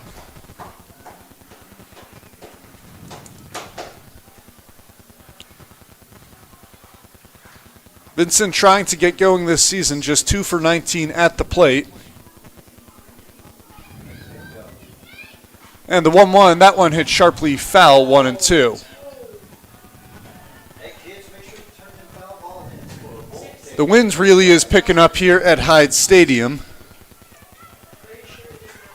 Yeah, you could see some dirt was kicking up right before that swing by Vincent. The dirt right behind home plate was almost blowing in circles there, some vortexes with the wind. I mean, you see it in the trees and you see it in the flag. It is going here. Renz now 1 strike away from working through the bottom half of the 4th inning. 1-2 count, looks back at the runner. Not much worried about Johnson at first. Went to the breaking ball there, missed way out in front of home plate as the count goes 2-2. So Renz, the one time he does go with the off-speed pitch, missing well out in front.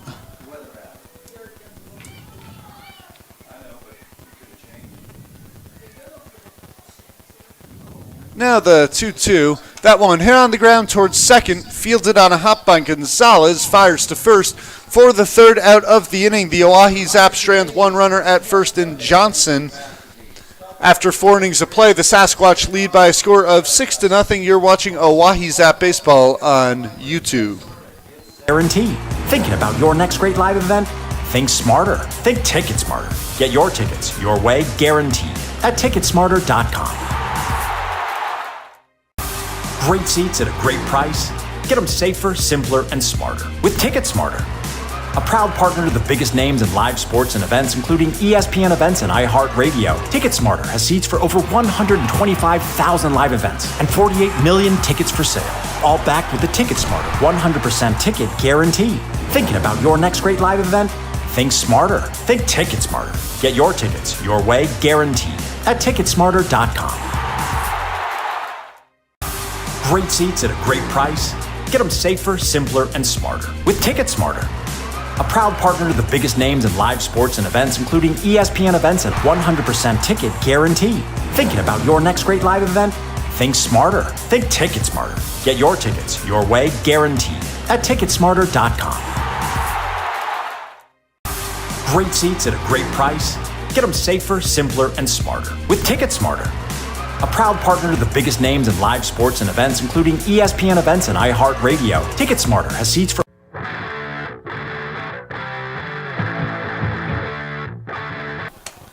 Well, despite the action in the bullpen early, it's Jacob Swallow back for the top of the fifth inning for the Oahe Zap. Swallow will face Micah Coleman, Jake Dempsey, and Matthew Gonzalez here in the top of the fifth inning. Yeah, well, it's no doubt Swallow hasn't had his best stuff today. 86 pitches, 50 of them strikes through 4 innings pitched. He's definitely had to labor through those 4 innings, but, I mean, I touched on it in the first inning. If he can get through this 5th inning, that's a big bonus. Like you mentioned, this is the 3rd game in a row, and this is amidst the long series of games without a break for the Zap. And I would say Swallow looked very sharp in the 3rd and 4th innings. Absolutely. The 3rd inning, 1, 2, 3. He gave up a walk to start the 4th inning. 2 ground balls advanced Bachman to 3rd. Bachman coming home to score on an error by Buck Snabs over at short. As the fastball, that one hit high in the air towards center field, drifting to the right in the winds. Curiel will call off Martin to make the play. As the wind's wreaking havoc on the baseball here at Hyde Stadium. 1 out in the top of the 5th. And nothing coming easy on the ball in the air. If you're a hitter right now, you'd almost rather elevate the baseball. Give yourself a chance, maybe get lucky with some wind. So Jake Dempsey now stepping in for the Sasquatch. Dempsey, a couple RBIs on the base hit in the 1st, flew out to right field in the 3rd. As the pitch from Swallow on the knees of Dempsey, 0-1.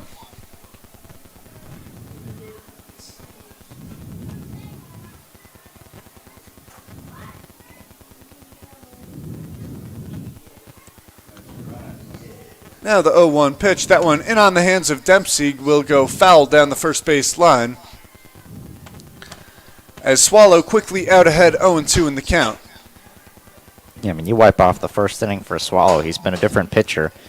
That first inning just couldn't get an out through the first 5 batters, was walking guys, falling behind. But since he settled in, he's been able to throw strikes and trying to finish off a 5th inning. Now the 0-2. That one cut on and missed. Jacob Swallow strikes out Dempsey. And there's 2 outs here in the top of the 5th. And if you're the Oahe Zap, you hope to see 5 innings here from Swallow. And I would guess you hope to see 4 innings from Angel Escobar, perhaps keep it to those 2 pitchers. Escobar would have to rest a couple of days after that, but the rest of the bullpen would be ready to go tomorrow. Especially with Jim Skinner, who all through yesterday. Skinner and Bergman going 2 innings. Hutter just throwing 15 pitches, coming in for the 9th. As that pitch on the outside corner, 0-1 on Matthew Gonzalez. Gonzalez sac fly back in the 1st, a strikeout in the 3rd. As the 0-1 breaking ball, Gonzalez way out ahead of that one, count now 0-2.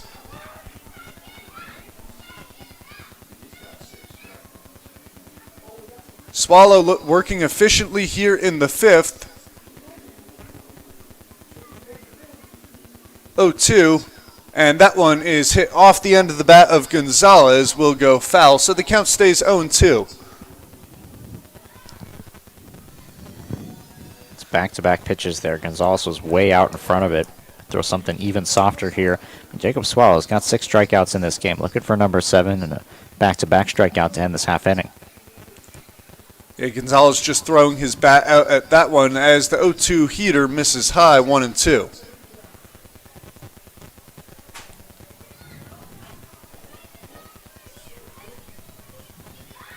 Let's see what Swallow goes with here. Like you said, Gonzalez way ahead of the off-speed pitches. Fastball missing high. Went back to the breaking ball that misses off the outside corner. Count goes 2-2. A reminder, after the top of the 5th inning, it will be trivia time. First correct answer to the question will win 2 free general admission tickets to a Zap game of your choosing. Count now 2-2. Breaking ball, that one tapped back to Swallow. Swallow jogs over to first, underhand to Palizzi, and that will do it. A 1-2-3 inning here in the top of the 5th for Jacob Swallow. The Sasquatch lead remains 6-0. As let's get to our trivia question. And Ari, you haven't seen the question. Well, now you're seeing it for the first time. You have any idea? What we got? Who hit the most home runs in the MLB between 2010 and 2019? First name that would come to mind for me would be Albert Pujols. Made his, I think it was his rookie year, maybe 2009, or at least that MVP year was 2009. So there's a chance it was him. Maybe you could get A-Rod in there. Well, I can tell you it's not Pujols. Let's not give the viewers too many ideas in case the right answer pops out of your mouth. We'll leave the door open. So the 2010s, trying to think about the one hint I would say, think about who played throughout the entirety of the 2010s. A player that didn't get injured much. Injuries are big in this one. Still waiting for answers to enter into the YouTube comment section here. And Jace Bleeker coming in with the correct answer. Nelson Cruz. Nelson Cruz is the answer. Cruz hitting 346 home runs between 2010 and 2019. So, Jace, feel free to reach out to oahezap@gmail.com to claim your 2 free general admission tickets to a Zap game of your choosing. Yeah, you know, I was asking a lot of people before the game. Albert Pujols was a popular answer. I think he had too many down years at the end of the 2010s. He almost had a late career resurgence back with the Cardinals in his last year. Buck Snaps now digging in here in the top of the 5th as the breaking ball misses inside from Renz. Snab struck out looking back in the 2nd as the Zap looked to get things going at the plate. As that ball is hammered foul, the count goes 1-1.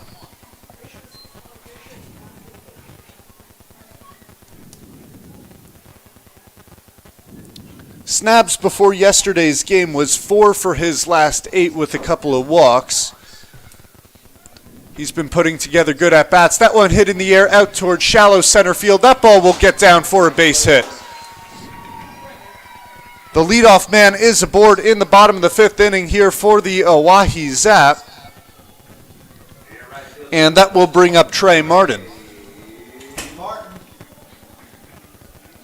Well, if you're the Zap, you want to reward the work done by Jacob Swallow here to push through and give you 5 innings and keep the Sasquatch at bay. Looked like maybe after the top of the 1st inning that this was going to be a wide margin at this point in the game, but it's only 6 runs.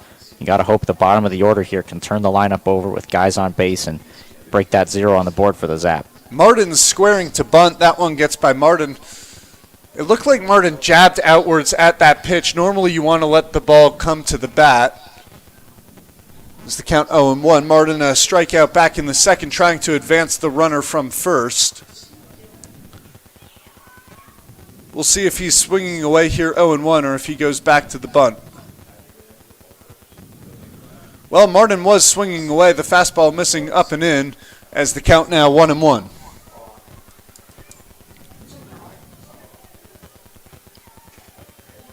Interesting to see. So yesterday, Coach Jamie Haberger returned to coach third base. He's now coaching first base for the Zap, as Brady Glenn coaching third, as Martin swings through that pitch from Renz 1-2.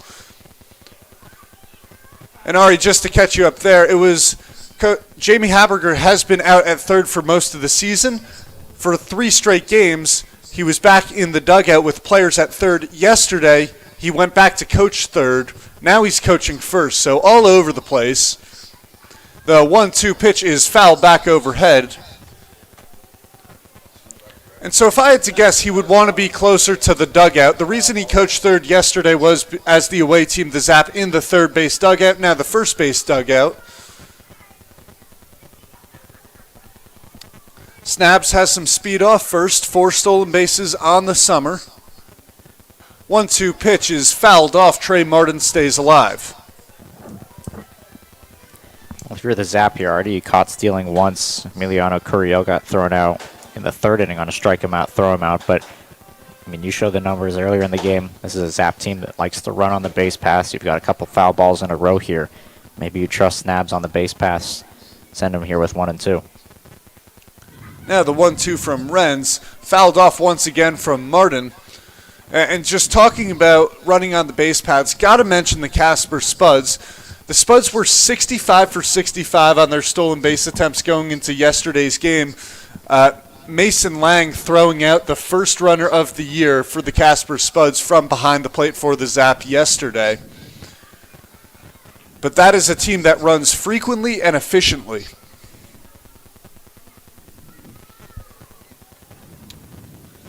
Renz looking at the runner on first and Snabs, now set. The 1-2, fastball fouled away. Trey Martin proving to be a tough out here in the bottom of the 5th.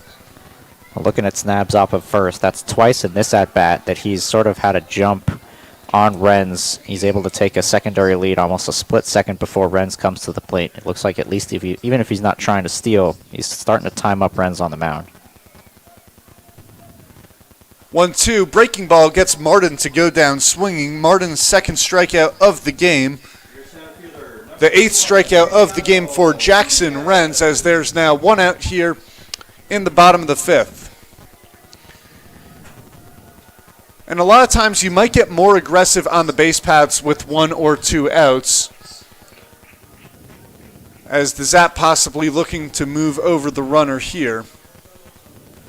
So it would be interesting. It seems that as if Haberger would have to signal to Glenn at third, and then Glenn would have to signal to Snabs. Pitch to Curiel, misses down in the dirt, runner going, throw down to second is in time. Ackerman throws out the 2nd runner of the game. Buck Snabs caught stealing, as there's now 2 outs here in the bottom of the 5th.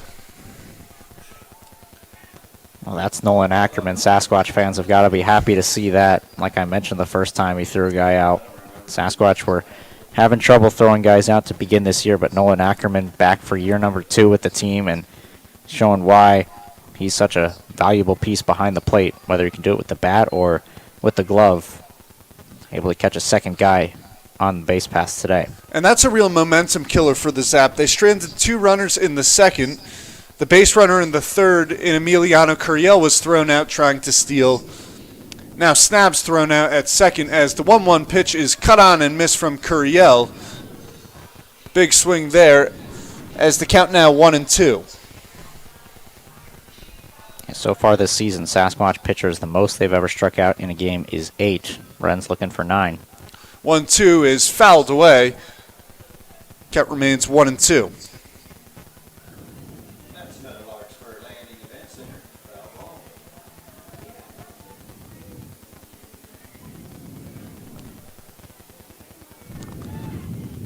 Curiel now in a 1-2 count as the fastball misses outside, 2-2.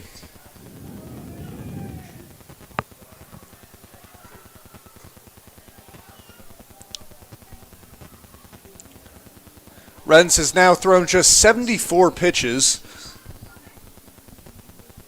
2-2 count here on Curiel. 2 outs, no one on.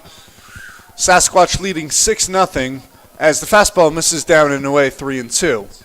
And if you're the Sasquatch, you can expect, I would say, to see Renz for another 2, possibly 3 innings, depending on how he continues to work. There's been no action up in the Sasquatch pen to this point, as that one is flared foul down the right field line. The count stays full on Curiel. Yeah, I'd be shocked if you don't see Renz out there for a 6th inning just because of the way he's pitched. But for the most part this season, head coach Justice Scott has tried to keep his guys around 70, 80 sort of as the max, and Renz is approaching that mark. But if Renz says he feels good, we'll see if he decides to talk him into it and maybe earn himself another inning. Curiel fouling off that 3-2 pitch a little bit late on the breaking ball. As it seems all the Zap hitters, they're in fastball mode. They expect to see the fastball. You get a breaking ball with 2 strikes, just trying to foul it off and stay alive, as shown there. 3-2 fastball cut on and miss. Curiel down swinging, 9 strikeouts on the game for Jackson Renz, as that will end the 5th inning.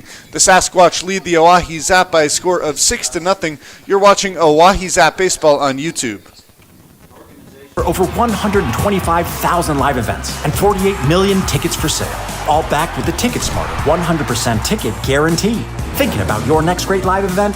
Think smarter. Think Ticket Smarter. Get your tickets your way, guaranteed, at Ticketsmarter.com. Great seats at a great price. Get them safer, simpler, and smarter with Ticket Smarter. A proud partner to the biggest names in live sports and events, including ESPN events and iHeartRadio. TicketSmarter has seats for over 125,000 live events and 48 million tickets for sale. All backed with the TicketSmarter 100% ticket guarantee. Thinking about your next great live event? Think smarter. Think TicketSmarter. Get your tickets your way, guaranteed, at Ticketsmarter.com. Great seats at a great price. Get them safer, simpler, and smarter with TicketSmarter.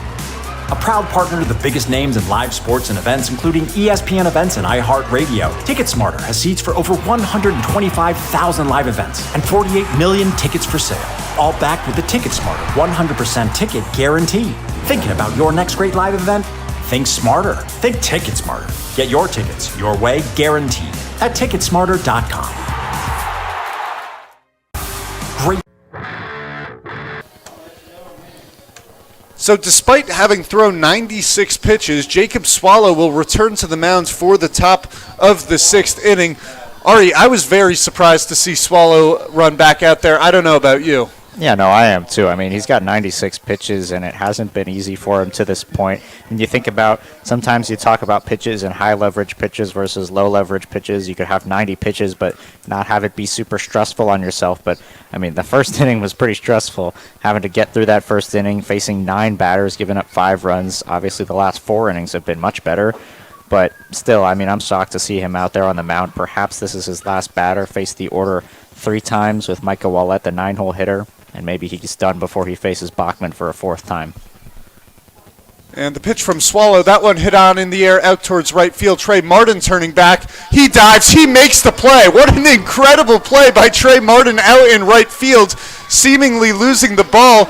Turns and dives, making an over-the-shoulder diving play to retire Micah Wallett. Wow, what a play from Trey Martin. Well, that's the first time we've really seen the wind have a bit of an impact on the ball in terms of what these fielders have had to do. That ball was hit well off the bat of Wallett, and Martin looked like he had it and then had to make an adjustment and then another adjustment. He just kept going back, drifting back, and then left his feet and made a really nice play out in right field. If that ball gets by him, Wallett's off to the races. As that one fouled off the bat of Ryan Bachman. Yeah, turning right, turning left, the wind's pushing the ball to the right. Almost a little Willie Mays-esque out there in right field. You mentioned this is his first start in right, is that right? First start in the outfields for Trey there Martin. You go. Maybe he'll see some more time out there. Now it'll be an 0-1 pitch on Bachman. Breaking ball misses outside, 1-1. And just going back to Swallow, you mentioned the high-pressure pitches in the first. There were also a lot of high-pressure pitches in the second, too, Swallow leaving the bases loaded. And then back in the 4th when he gave up a run. Count now 1-1 here on Bachman. Independence League rules state you cannot start an at-bat once you have gone past 110 pitches, as Angel Escobar is once again warming up in the Zap bullpen. The 1-1 breaking ball misses outside, 2-1.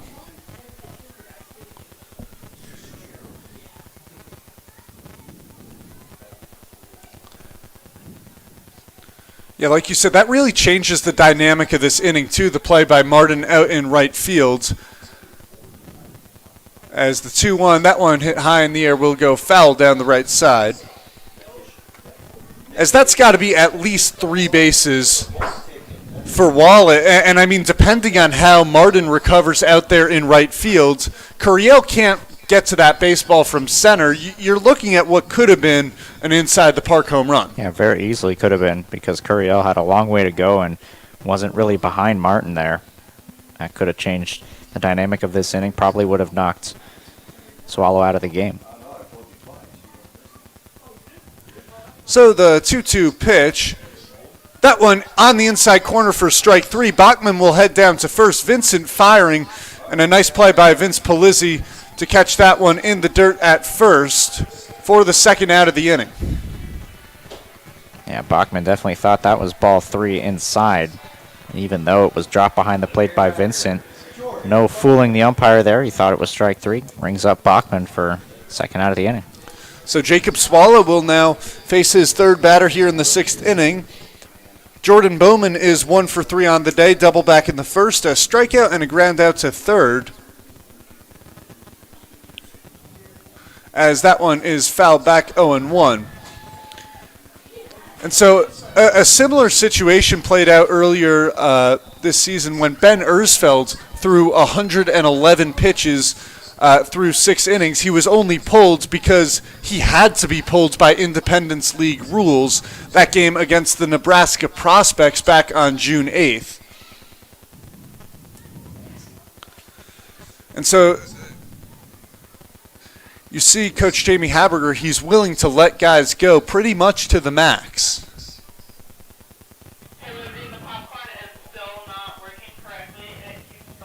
0-1 to Bowman.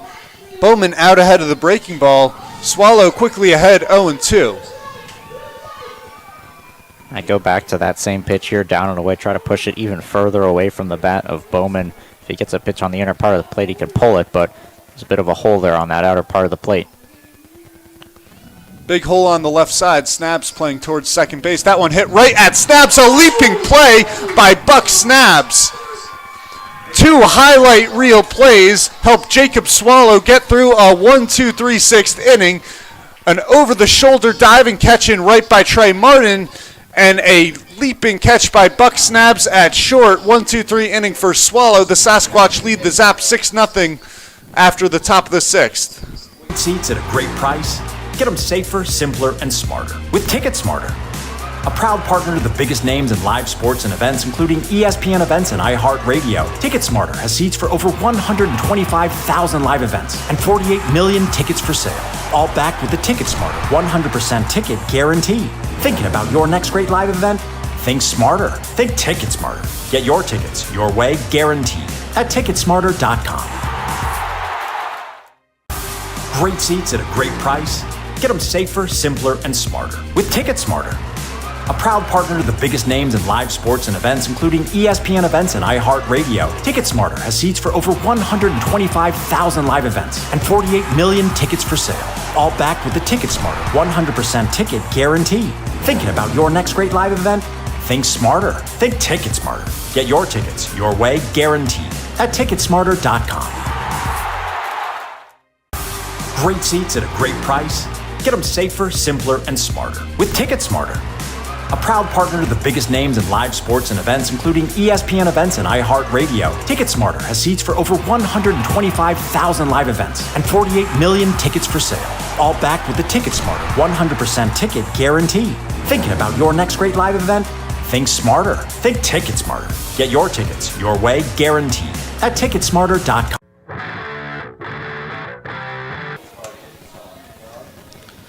So Jackson Peters will come into the game for the Spearfish Sasquatch. Jackson Renz on the afternoon. He went 5 innings of scoreless ball, striking out 9 Zap hitters, is in position to pick up the win for the Sasquatch as it stands.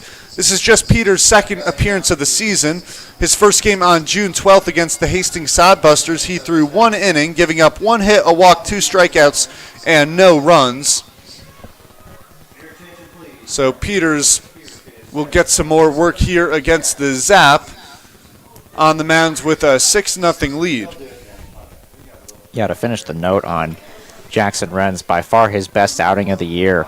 9 strikeouts to this point. Sasquatch pitchers, Russell Peterson had 2 outings where he'd struck out 8. Easton Brooks had 1 where he struck out 8. Jackson Renz now dominant. 10 of 18 first pitch strikes. Can help you a lot on the mound, and really good start for Jackson Renz, puts him in position for a win. Now you got Jackson Peters, and you mentioned the numbers for Peters. Funky delivery like we see a little bit with Swallow. He's got that sidearm out of that right hand, so see how long Peters is in this game. Probably 1, maybe maximum 2 innings. Try to work through this middle part of the game for the Spearfish. And he will face the top of the Zap lineup in Jackson Mix, Tyler Hoffman, and Mason Lang. 5 strikeouts combined between those 3 hitters over their first 2 at-bats, as the top of the lineup looks to turn it around here in the bottom of the 6th inning. So Peters opens up Mix with a fastball as the count goes 0-1.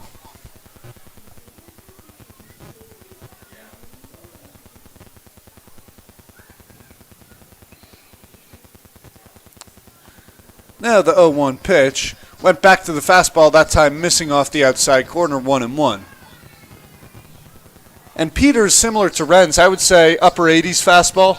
Yeah, I think he sits around in the 80s coming out of the bullpen. Features a couple pitches. Now the 1-1. That one missing lone inside, 2-1. Peters, a big man on the mound, looking to be, if I had to estimate, about 6'4". 6'5", 225 pounds is what I've got on Jackson Peters. Standing tall out of the mound, and like you said, the funky delivery coming at the 3/4 arm angle. As that one misses inside on Mix. Possibly a little bit of control issues here early on from Peters. The count now 3-1. Sasquatch have now, with him coming over, some deception out of the back end with Peters. And you've got Aiden Torpy as well, who throws from a side angle slot. So a couple guys out of the bullpen with a little bit of deceptive deliveries. 3-1 count here on Mix. As that one misses low, Jackson Mix will work a walk.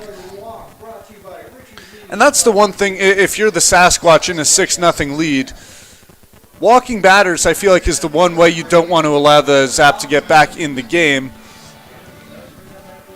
Yeah, absolutely. That's the last thing you want out of a starter. Or, I mean, out of a guy coming in out of the bullpen is first guy you face, resulting in a walk, of course, coming out at the top of the order as well. These are the guys you got to be careful with. Can't be too careful, though, and give up some walks. Tyler Hoffman, a couple of strikeouts already this afternoon. As the fastball, that one on the inside corner, 0-1.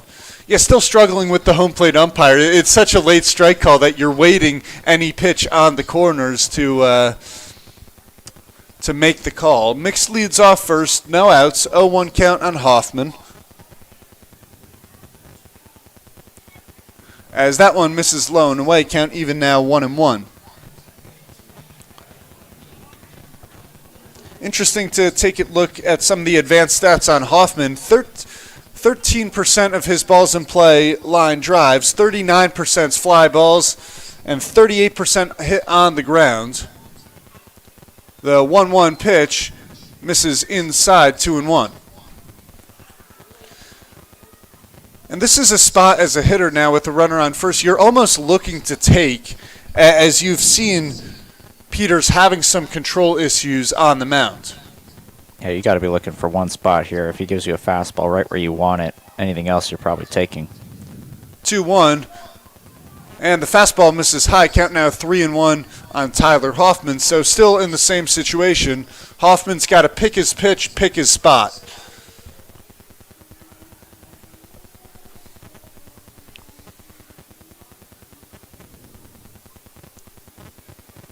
Now the 3-1. That one misses low and away. So a couple of walks opens up the bottom of the 6th inning for the Oahe Zap. Now 2 runners on for the first time since the 2nd inning. Ackerman will go out for a conversation with his pitcher. I wouldn't be surprised if the Sasquatch get the bullpen warming up early here. A couple of walks to begin Peters' outing.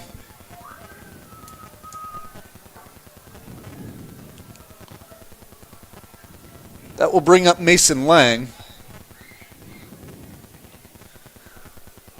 Lang just 6 strikeouts on the year for the Zap.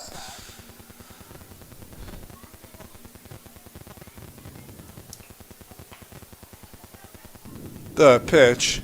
That one fouled off the end of the bat of Lang. And the reason I mention that here, runners on first and second, another spot for the Zap. You want to make sure you're putting the ball in play here. Yeah, you got to think this is an opportunity for the Zap. If they come up empty, it's going to be a long road back over the 7th, 8th, and 9th innings. Got 2 runners on, nobody out, and a guy struggling with command. This is their chance to get on the board. And the 0-1 pitch. Looks like the home plate umpire thought about that one. But instead, that one misses outside, so the count 1-1 on Lang. The dangerous Vince Polizzi standing on deck. And the 1-1 fastball fouled off the bat of Lang, who is now behind in the count at 1-2.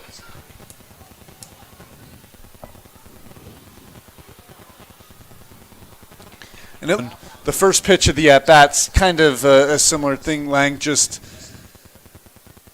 not seeming to have his pitch timed up quite yet.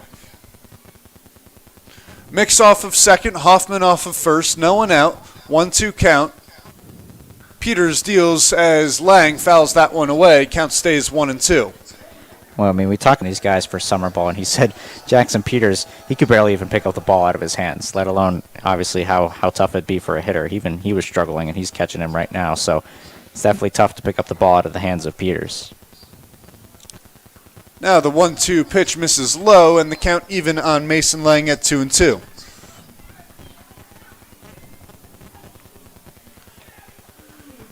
And this is a spot for Lang where he fouls off a couple of pitches with 2 strikes.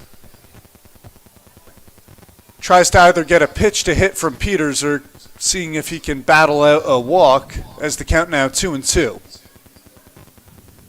And that one swung on and missed. Mason Lang goes down swinging. The first out of the inning here in the bottom of the 6th. Vince Polizzi will now step to the plate with runners on first and second.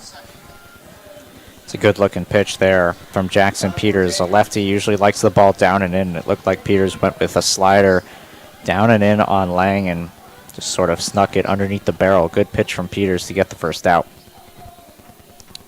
Polizzi now 1 for 2 on the day. The Zap looking to crack the goose egg here on this Monday evening as that pitch catches the outside corner, 0-1. Their bench in Leandro Guevara coming up with Alec Vincent due to make his 3rd plate appearance. That one hit hard out towards right center field. Going back is Marcial, who will turn to make the play. Jackson Mix will tag from 3rd. Buck Snabs, Tyler Hoffman will return to 1st. Now a little bit of trouble out there in right field. Had to turn left, turn right as he tracked the ball down, which was carrying well with the wind. For plate appearances, a single in the 2nd, a walk in the 4th. Mix way off the bag at 3rd as the pitch misses base. Interesting to see if Bachman will hold him on here.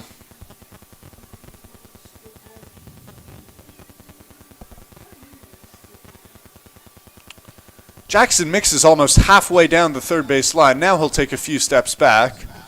Bachman are content to focus on the hitter here with a 6-run lead. Not worried about Mix on third.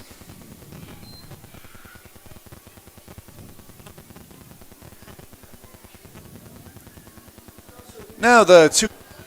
So he'll retreat after the ball fouled off the bat of Aiden Johnson. Count 2-1.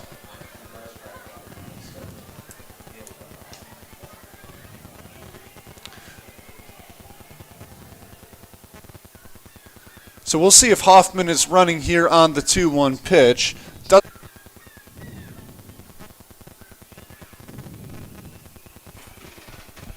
Zap trying to chip away at a 6-run deficit here in the bottom of the 6th inning. The 2-1 pitch misses low and away, 3-1.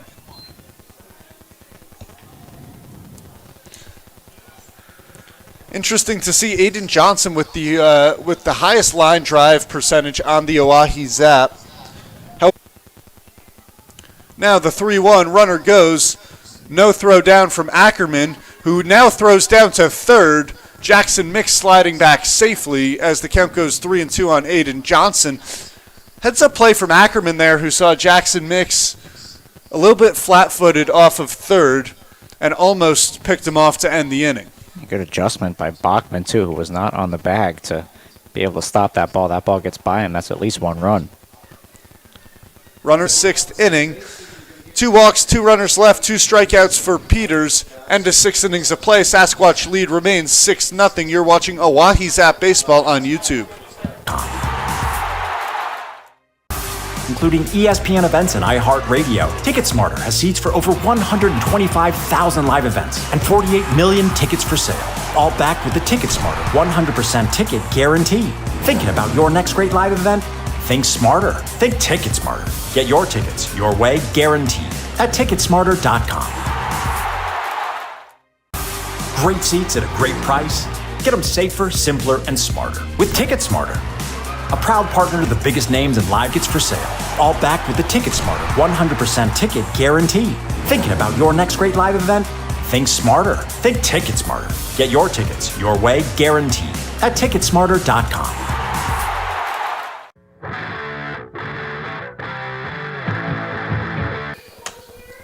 Angel Escobar now on the mound for the Oahe Zap here in the top of the 7th. Escobar has been terrific so far this year in 7 walks. So interesting to see the Zap's #1 arm out of the bullpen coming on in a 6-0 hole here in the 7th inning. It'll be Patrick Rakes, Javier Marcial, and Nolan Ackerman to hit 3, 4, 5 hitters for the Sasquatch. And all things considered for Jacob Swallow, I mean, 5 runs in the first inning, didn't give up an earned run after that, the 1 run. Jacob Swallow, even though he struggled in that first inning, was able to get back on the right foot, give them 6 strong innings, and hopefully for the Zap side of things, Angel Escobar can finish off this game, probably give them the final 3 and save some of those arms for tomorrow and for the next 5 or so games. Yeah, Swallow just after the first inning, giving up just 1 hit over the next 5. So impressive stuff on the mound from Swallow. After he struggled with the strike zone back in the first, settling in quite nicely. Yeah, and that one ball's in an error. Patrick Rakes is 2 for 3 on the day. He'll be the first batter Escobar faces, as that one is fouled over the left side. Aiden Johnson giving chase. Jacob Swallow liking to take his time. Angel Escobar works quickly as the breaking ball misses outside, 1-1 on Patrick Rakes.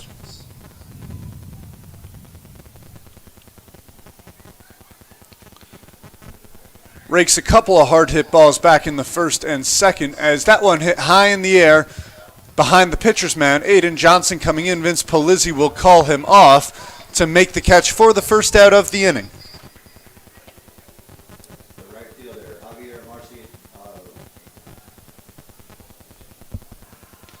And that will bring up Javier Marcial. Marcial's 0 for 2. His ground ball to short resulted in Ryan Bachman scoring the 6th run of the game as Buck Snaps made the errant throw from short. As the fastball misses outside to Marcial. Marcial's continued his strong stretch after that 0 for 19 start, 2 of 3 times up to the plate today. He's reached base, scored a run as well. That one hit high in the air down the right side. Vince Polizzi will run out of room as the ball will get out of play. Count 1-1 on Marcial.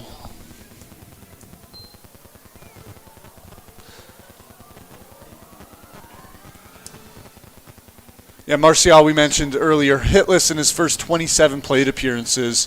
Quite the turnaround at the plate, and he's rewarded hitting cleanup in the lineup. As the 1-1 pitch misses inside, now 2-1. He's just one of the most fun guys, great personality. I've talked with him several times, had him up on a broadcast. He's just such a fun guy, and even during that stretch where he was struggling at the plate, trusted his swing, trusted his process, knew it was going to come, knew the hits were going to come. Head coach Justice Scott knew it as well, and it's only a matter of time for him. The 1-2, Escobar missing with the curveball, down and away, 2-2. Julio Romero out there. Number 7, Julio Romero. Or Julio Romero. Count now 2-2 on Javier Marcial with 1 out here in the top of the 7th.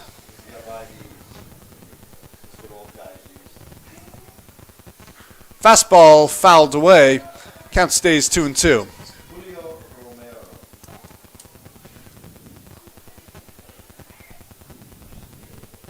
Angel Escobar trying to get through a quick first inning of work.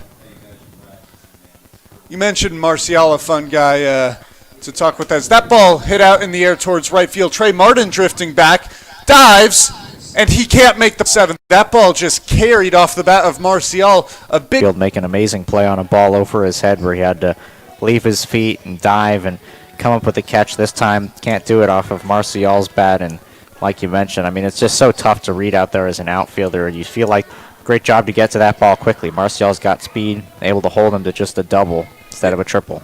Martin perhaps a little bit of a late jump on that ball out in right. Like you said, not realizing that the wind was going to take that one. But with the wind gusting out towards right, the first step has to be back for the outfielders. As the fastball on the outside corner to Nolan Ackerman.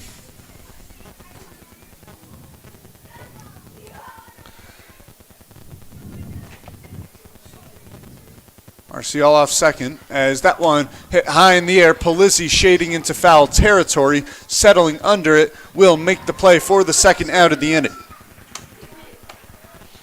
Angel Escobar quickly fighting back against Ackerman following the double from Marcial.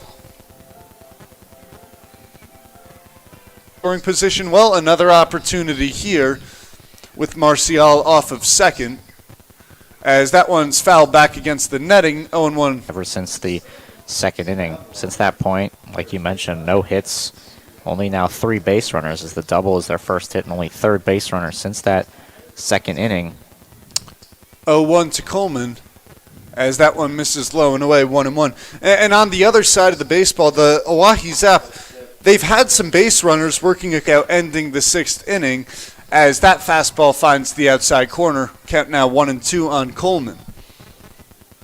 Well, manufacturing runs is just such a big part of it. I mean, Sasquatch struggled to manufacture runs at the beginning of the season, but over this last stretch, they've been able to get at least productive outs. I mean, you saw that in the 4th inning. Bachman leads off that inning with a walk. 2 ground balls moves him to the 3rd, and then you get the error that brings home a run.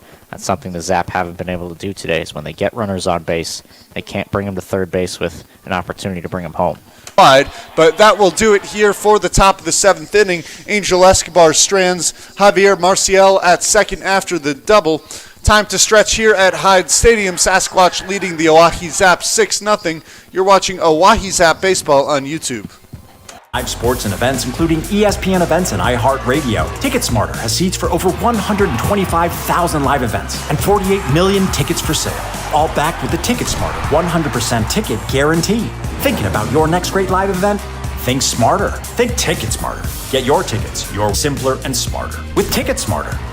A proud partner to the biggest names in live sports and events, including ESPN events and iHeartRadio. TicketSmarter has seats for over 125,000 live events and 48 million tickets for sale.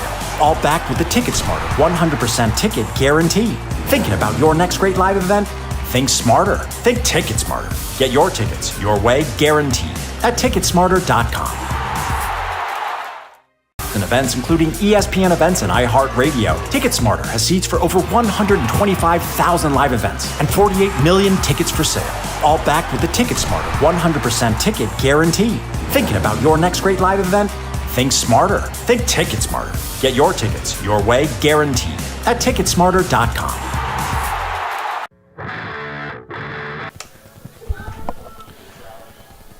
Peters back on the mound here for the Sasquatch. Alec Vincent remaining in the game here for the Oahe Zap. He's 0 for 2 today. It'll be Vincent, Snabs, and Martin in the bottom of the 7th inning for the Zap. The Zap just 3 hits on the day as they're looking to break through on the scoreboard here against the Sasquatch.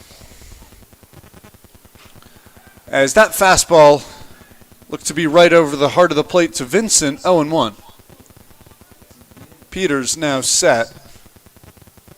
0-1 pitch. That one hit out in the air towards shallow center field. Racing in is Wallet, and that one will drop between Wallet and Coleman. So Alec Vincent picks up the 4th hit of the game for the Oahe Zap to lead off the bottom of the 7th inning. Yeah, I mean, that's turns into a single. And it looks like that will do it for Peters. The Sasquatch will go to the bullpen here in the bottom of the 7th after a leadoff single from Alec Vincent. We'll take a quick break. You're watching Oahe Zap Baseball on YouTube. And live sports and events, including ESPN events and iHeartRadio. TicketSmarter has seats for over 125,000 live events and 48 million tickets for sale. All backed with the TicketSmarter 100% ticket guarantee. Thinking about your next great live event? Think smarter. Think TicketSmarter. Get your tickets your way, guaranteed, at TicketSmarter.com. Sports and events, including ESPN events and iHeartRadio. TicketSmarter has seats for over 125,000 live events and 48 million tickets for sale. All backed with the TicketSmarter 100% ticket guarantee. Great seats at a great price. Get them safer, simpler, and smarter with TicketSmarter. A proud partner to the biggest names in live sports and events, including ESPN events and iHeartRadio. TicketSmarter has seats for over 100. Next great live event? Think smarter. Think TicketSmarter. Get your tickets your way, guaranteed, at No outs, 1 runner on in the bottom of the 7th inning. This is Romero's 2nd outing of the season. His outs. So an ERA of 9, a whip of 2. So Romero looking to improve upon those numbers. Last year, had 36 and 2/3 innings for the Sasquatch last year, starting 6 of 9 games. So, bullpen. Romero facing Buck Snabs, his first hitter he'll face. Snabs 1 for 2, single to lead off the 5th inning.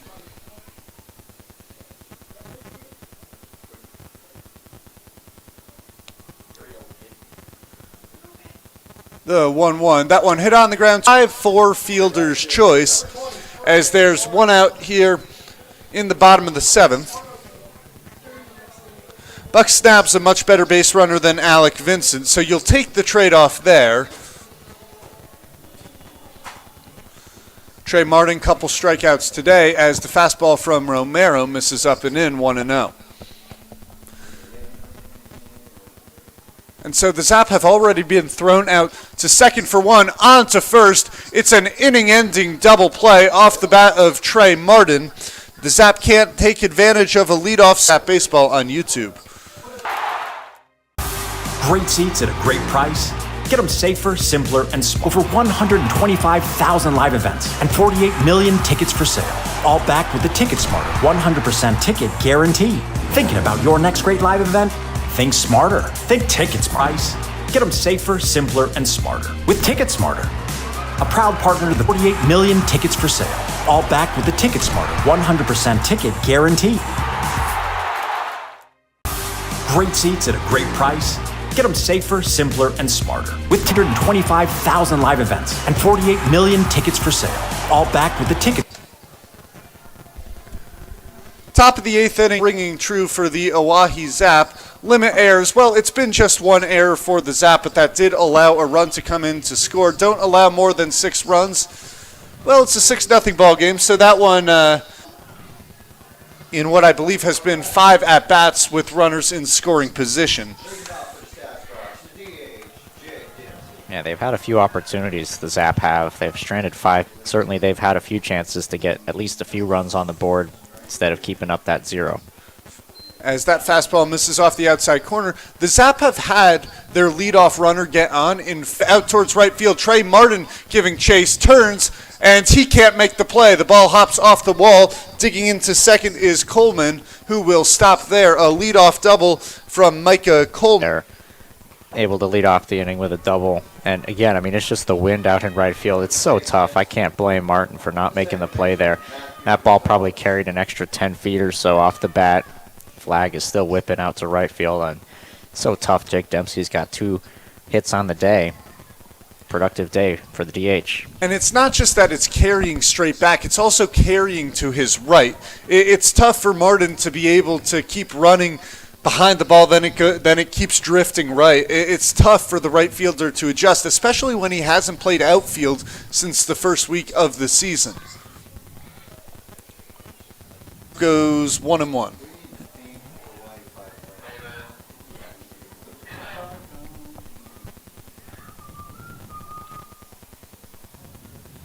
Gonzalez 0 for 2 on the day. Sac fly back in the first. Now a runner on second in Dempsey. Breaking ball hit on the ground towards third, fielded by Johnson, checks the runner, fires to first in time. Good play by Aiden Johnson, both in getting the runner at first and keeping Jake Dempsey put at second base as there's the middle of the base path, so good move by Dempsey to stay put.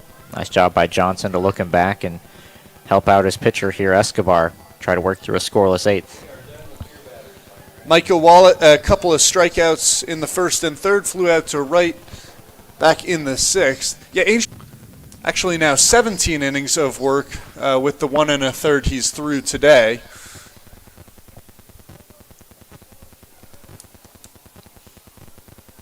At first, with the speedy Gonzalez going down the line, Jake Dempsey will advance to third on the ground ball. Now runners on the corners with 1 man out. Down the line, able to get him at first base. So Sasquatch are set up here. Escobar, like you talk about, it's been so tough to bring runs across against, but Sasquatch have an opportunity with the top of the order, Ryan Bachman, and maybe a chance to sort of put this game out of reach here in the 8th. Dempsey leads off third, Gonzalez off first. Check swing for Bachman. In there for a called strike regardless, count 0-1. Bachman 1 for 2 on the day, a couple of walks.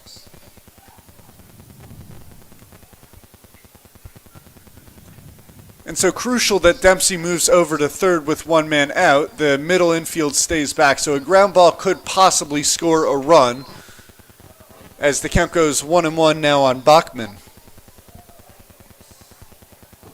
Bachman hitting .381 this season with runners in scoring position. The corners remain back too, so a ground ball will score a run unless a double play is turned. Runner goes to second, no throw from Vincent. It'll be a stolen base for Micah Wallet, the second of his season.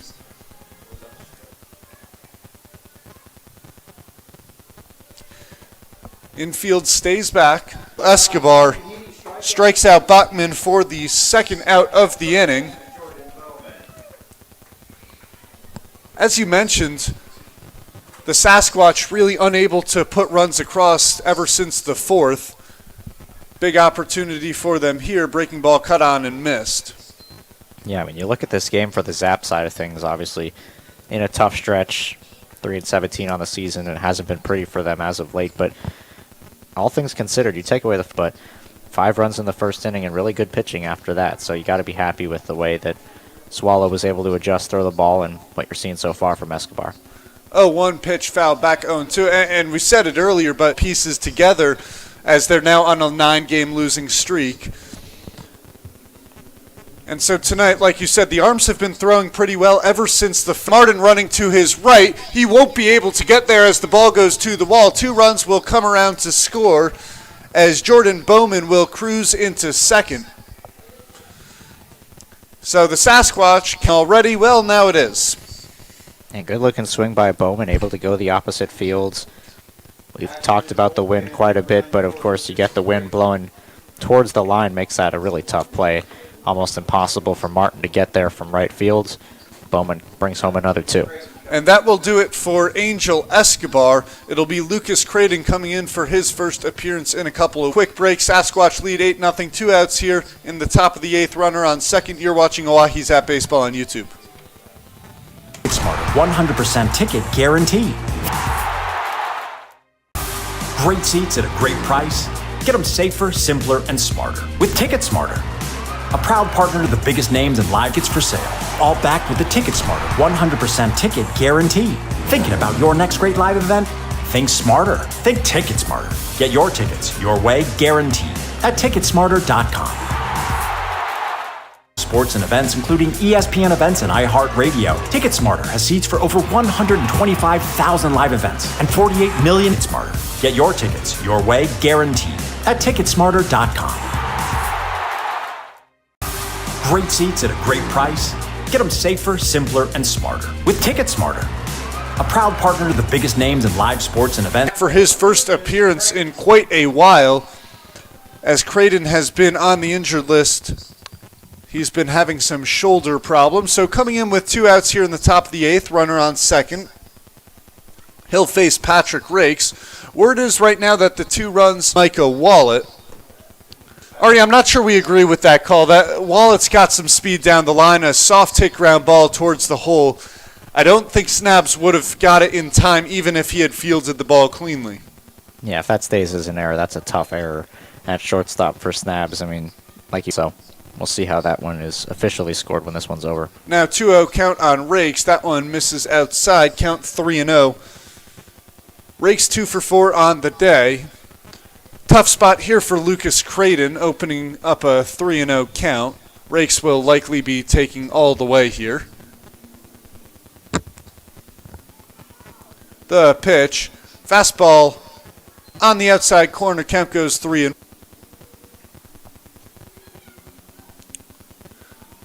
Now the 3-1 pitch. Misses on the outside corner for a strike as the count goes full on Patrick Rakes. I was with you there. Jordan Bowman dancing off second. Yeah, that one looked like it might have missed a little up and away. Now the 3-2 pitch. That one misses low and away, so Patrick Rakes will eventually work a walk nonetheless. As there are now runners on first and second with 2 men out. Going 5 1/3 innings, giving up 8 hits, 9 runs, just 5 of those earned, for an ERA of 8.44. Bowman off of second, Rakes off first. Marcial the batter, as that one hit on in the air towards right field. Trey Martin coming on to make the catch as his hat falls off. And that will do it here for the top of the 8th. Lucas Creighton escapes a jam. The Spearfish Sasquatch, however, extending their lead to 8 thanks to a 2-run double off the bat of Jordan Bowman. With the Ticket Smarter 100% ticket guarantee. Thinking about your next great live event? Think smarter. Think Ticket Smarter. Get your tickets your way, guaranteed at Ticketsmarter.com. Great seats at a great price. Get them safer, simpler, and smarter with Ticket Smarter. A proud partner to the biggest names in live sports and events, including with the Ticket Smarter 100% ticket guarantee. Thinking about your next great live event? Think smarter. Think Ticket Smarter. Get your tickets your way, guaranteed at Ticketsmarter.com. Great seats at a great price. Get them safer, simpler, and smarter with Ticket Smarter. A proud partner to the biggest names in live sports and events, including ESPN events and iHeartRadio. Ticket Smarter has seats for over 100. Your next great live event? Think smarter. Think Ticket Smarter. Get your tickets your way, guaranteed at Ticketsmarter.com.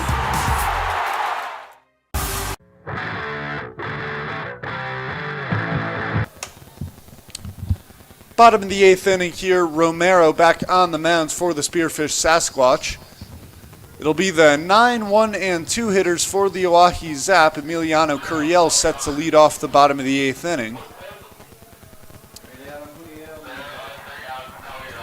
Zap still looking to break through on the... So Curiel was hit by a pitch back in the 3rd. He struck out in the 5th. He was also caught stealing back in the 3rd. A strike him out, throw him out, double play.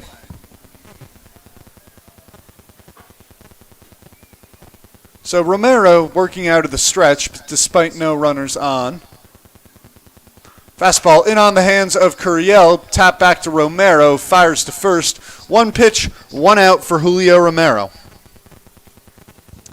Yeah, Romero, like I mentioned when he came into the game, started for the Sasquatch last season, so with the Sasquatch up 8-0, this is only the 2nd time we're seeing Romero in 2024. No action in the bullpen. Probably see Romero finish this ball game out. He came in relief of Peters in the 7th inning and needed to face only 2 batters to get 3 out. As Jackson Mix stepping in for the Zap, a walk in his last at-bat to lead off the 6th.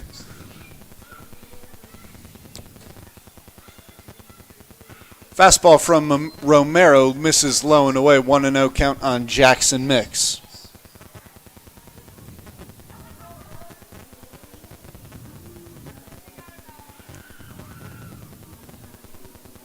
Now the 1-0 pitch. That one looped over the head of the shortstop, and that ball will get into left field. A base hit for Jackson Mix.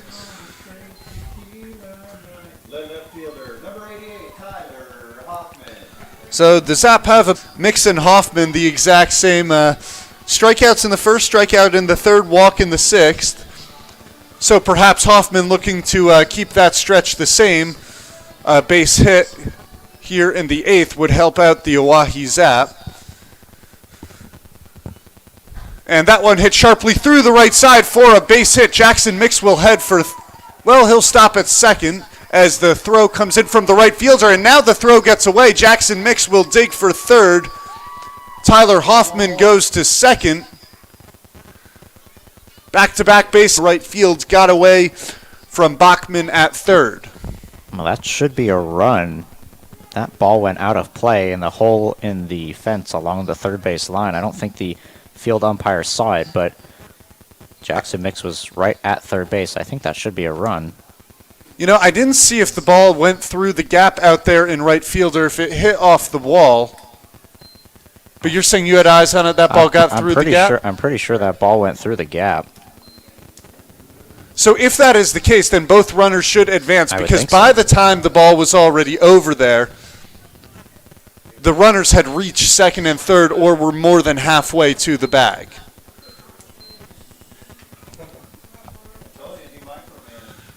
Yeah, I'm not sure. The problem is if the home plate umpire doesn't know whether it went out of play either, then they're all kind of don't know what to do.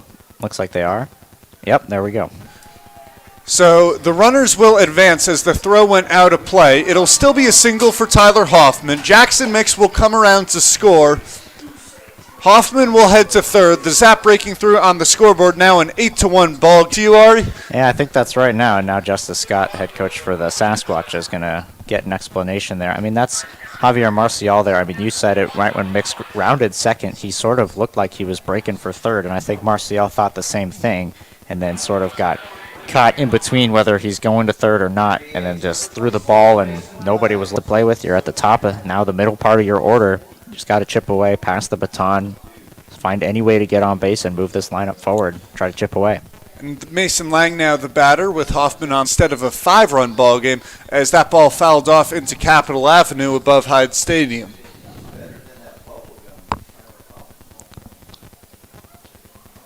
Lang a couple of strikeouts on the day, lined out to left in the 1st, trying to drive in a runner here.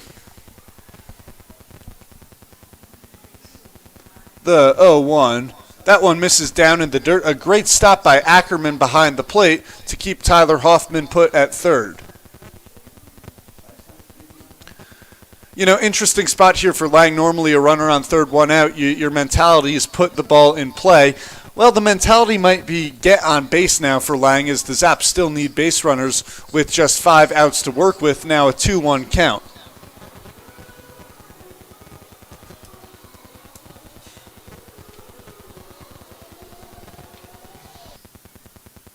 Now a 2-1 pitch. Misses low, 3-1. Another situation here, if you're the Zap, Mason Lang's got to pick his pitch, pick his spot. If it's not there, he'll be taking here with a 3-1 count.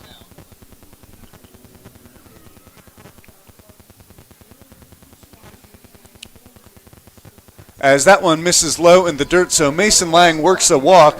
Now runners on the corners here with 1 out and 1 run already in for the Zap.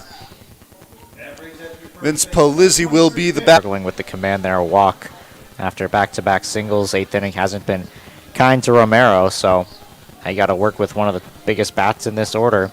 Sasquatch bullpen is probably going to get loose. Yeah, it looks like Elijah Bobo is trotting out to start throwing in the bullpen. Fastball hit sharply to second. Fields tosses to second. Polizzi is safe at first. Looks like the runner is safe at second as the throw pulled Coleman off of the bag. Coming home to score is Tyler Hoffman. And they're going to call Mason Lang out at second. That is a terrible call by the second baseman. I know I'm not sounding very objective here, but Coleman was absolutely off the bag at second base because Gonzalez, after diving, tossed the ball up with his glove, and Coleman was unable to stay on the bag.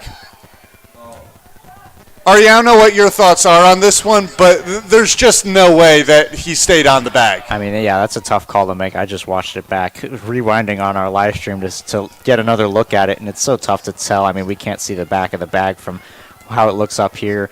In live action, the throw obviously beats him by a decent margin. A great flip first, but either way, that's a great play by Gonzalez. Micah Coleman does everything he can to stay on the bag and try to turn 2 as he flips over to first as well. But I guess obviously the Zap bench is unhappy with it, but I mean, that's so tough to tell. That, too, is about as animated as you will ever see Coach Jamie Haberger on the field. So the run still comes around to score. The game now 8-2. But the out is much more crucial. The Zap had only 5 outs to work with, now 4 to work with. Aiden Johnson, the batter. Fastball fouled off the end of the bat, 0-1. And so did we get any look on the replay? Was it clear, or? I mean, I'm going to go back and look at it again. Maybe between half innings you could take a look and we can come back in the 9th and talk about what we see. But it's so tough to tell, and obviously the umpire has the best vantage point. You got to just trust them there. That one hit in the air towards shallow right field at first base. The Zap get 2 runs across in the bottom half of the inning. The Spearfish Sasquatch lead is cut to 8-2. Great seats at a great price. Get them safer, simpler, and smarter with Ticket Smarter. A proud partner to the biggest names in live sports and events, including ESPN events and iHeartRadio. Ticket Smarter has seats for over 125,000 live events and 48 million tickets for sale. All backed with the Ticket Smarter 100% ticket guarantee. Thinking about your next great live event? Think smarter. Think Ticket Smarter. Get your tickets your way, guaranteed, at ticketsmarter.com. Great seats at a great price. Get them safer, simpler, and smarter with Ticket Smarter. A proud partner to the biggest names in live sports and events, including ESPN events and iHeartRadio. Ticket Smarter has seats for over 125,000 live events and 48 million tickets for sale. All backed with the Ticket Smarter 100% ticket guarantee. Thinking about your next great live event? Think smarter. Think Ticket Smarter. Get your tickets your way, guaranteed, at ticketsmarter.com. Great seats at a great price. Get them safer, simpler, and smarter with Ticket Smarter. A proud partner to the biggest names in live sports and events, including ESPN events and iHeartRadio. Ticket Smarter has seats for over 125,000 live events and 48 million tickets for sale.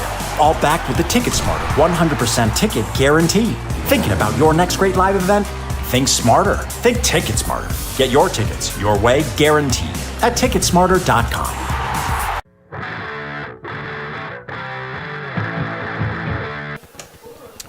Lucas Creighton returning to the mound for the top of the 9th inning. After a controversial ending to the bottom of the eighth. Ari, we went back to look at it. What did you see there?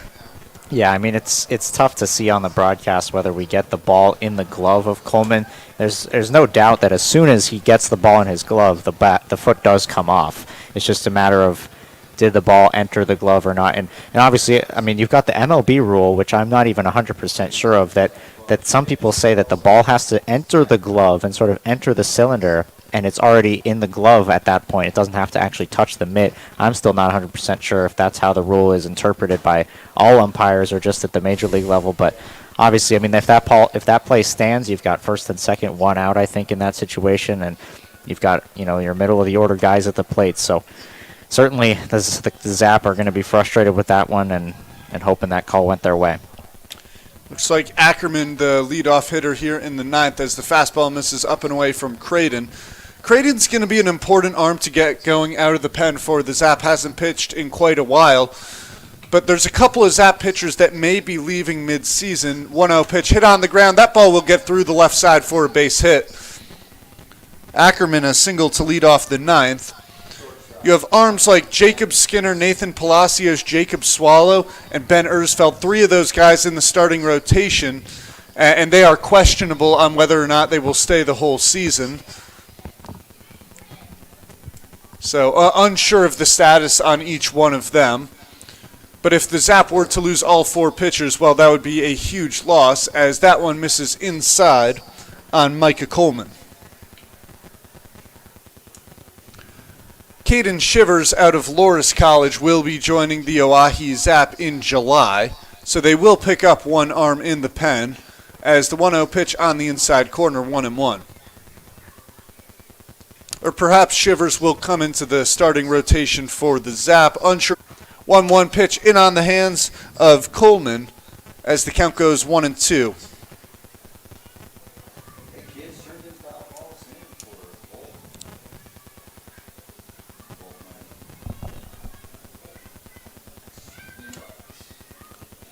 Now the 1-2 from Creighton.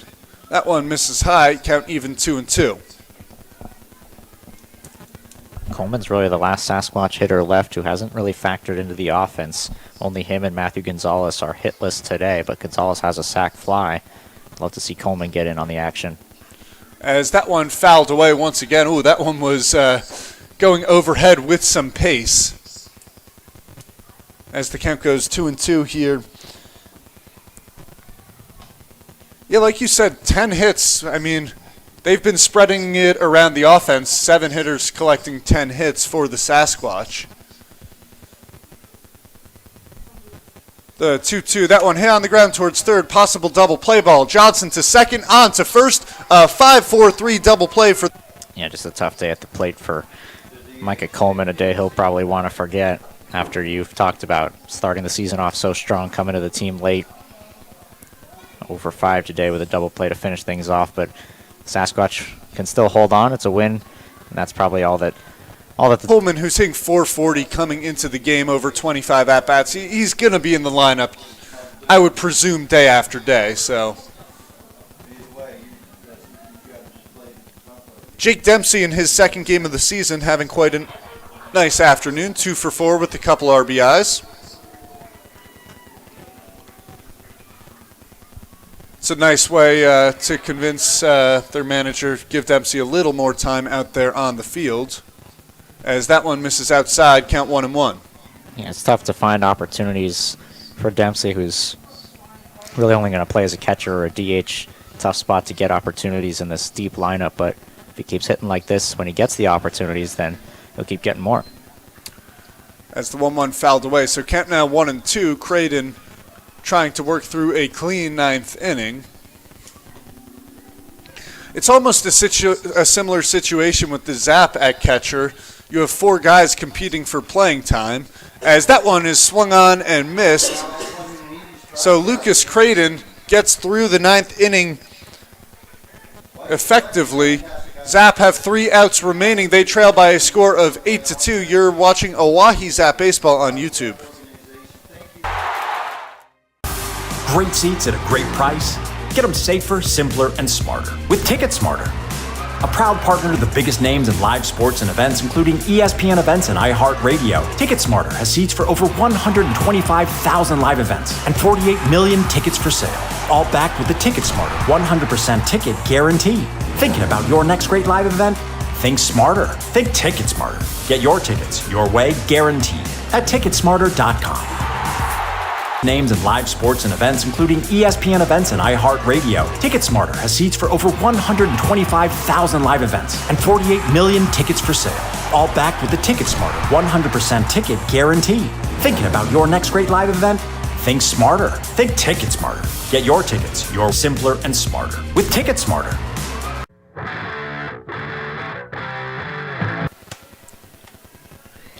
Elijah Bobo on to try and finish it off for the Spearfish Sasquatch. They lead over the Oahe Zap by a score of 8-2. Bobo, in 5 appearances this year, has gone 8 2/3 innings. Ray, big fat goose egg. Yeah, Elijah Bobo's become one of the more reliable guys out of the back end for head coach Justice Scott and the Spearfish Sasquatch, and a lot of it's because he throws a lot of strikes, is able to... Bobo every now and then will touch about 90 miles an hour with a fastball. He's usually sitting in the upper 80s, and look for him to try to get through this 9th inning cleanly and give the Sasquatch a win and improve them to a game over. Striking out all 3, or not all 3, but 3 out of the 4 batters he faced. And I think that was probably the best, one of the better outings we've seen from Elijah Bobo. His fastball and his breaking ball was working really well, and those 2 pitches worked so well off of each other. If he's able to throw the fastball for strikes, he gets swing and misses. Since a base hit back in the 7th inning, as Bobo deals the fastball missing high, 1-0 on Vincent.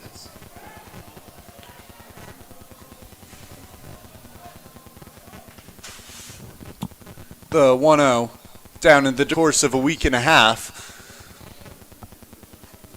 As a catcher, too, I wonder if you're worried if you're the Zap. This guy knows his pitching. This guy. Alec Vincent, as Marcial cuts that ball off in right, so Alec Vincent will stay at first. Off man on here in the 9th inning for the Zap.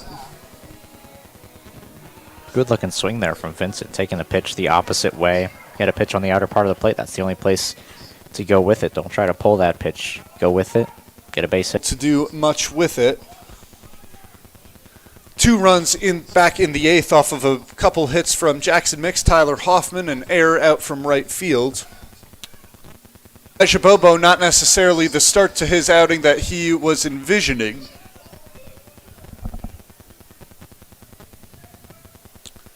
The 2-0 fastball, that one over to the heart of the plate, count goes 2-1. As the 2-1 pitch, that one hammered down the left field line. That'll be a fair ball and kick into foul territory. In the bottom of the 9th inning, the Oahe Zap now runners on 2nd and 3rd with no one out. As all of a sudden from the 8th inning, they have life at the plate with Trey Martin digging in for the Zap. 2 runners in scoring position.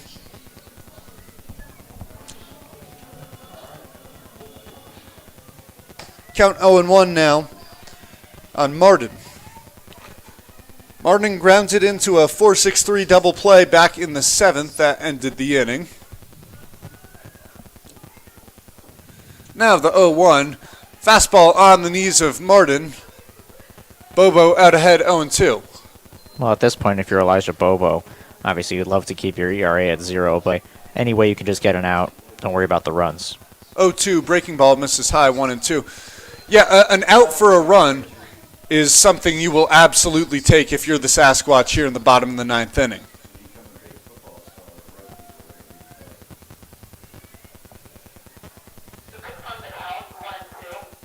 Stays 1-2. Maybe in Leandro Guevara off the bench. Has now 3 strikeouts on the day. That's the first out. Ball works well for Elijah Bobo. Obviously, that was what we saw from Jackson Renz, powering the fastball past these. Flips into the outfield if need be. Curiel 0 for 2 on the day.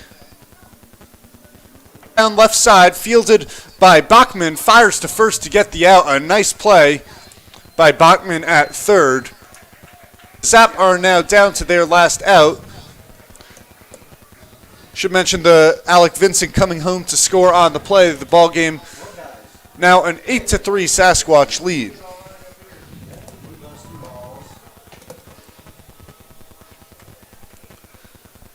They'll bring up Jackson Mix. Fastball fouled away, 0-1. Well, there's the situation, trading a run for an out for the Sasquatch.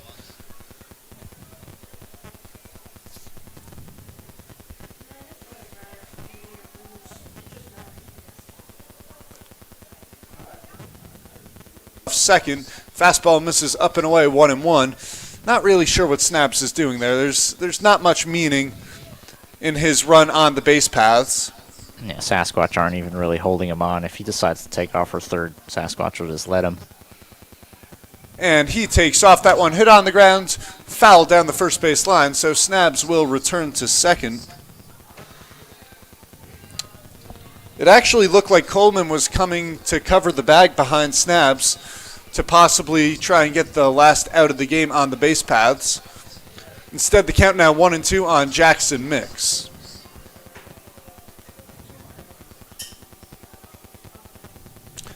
Snabs takes off. That one cut on and missed. Jackson Mix goes down swinging to end the ball game. The Spearfish Sasquatch take down the Oahe Zap by a score of 8-3. The Sasquatch moved to 10-9 on the season. The Zap dropped to 3-18. They've now lost 10 in a row.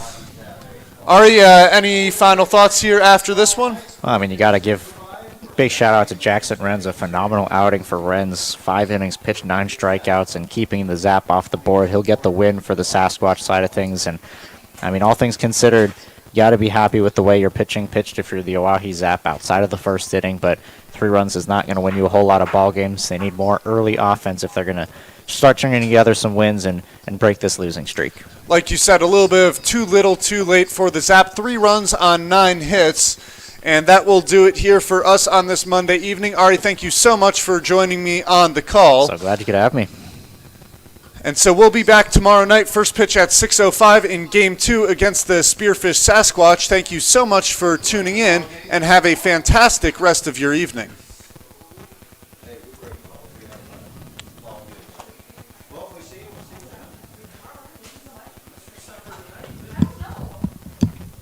Ugh.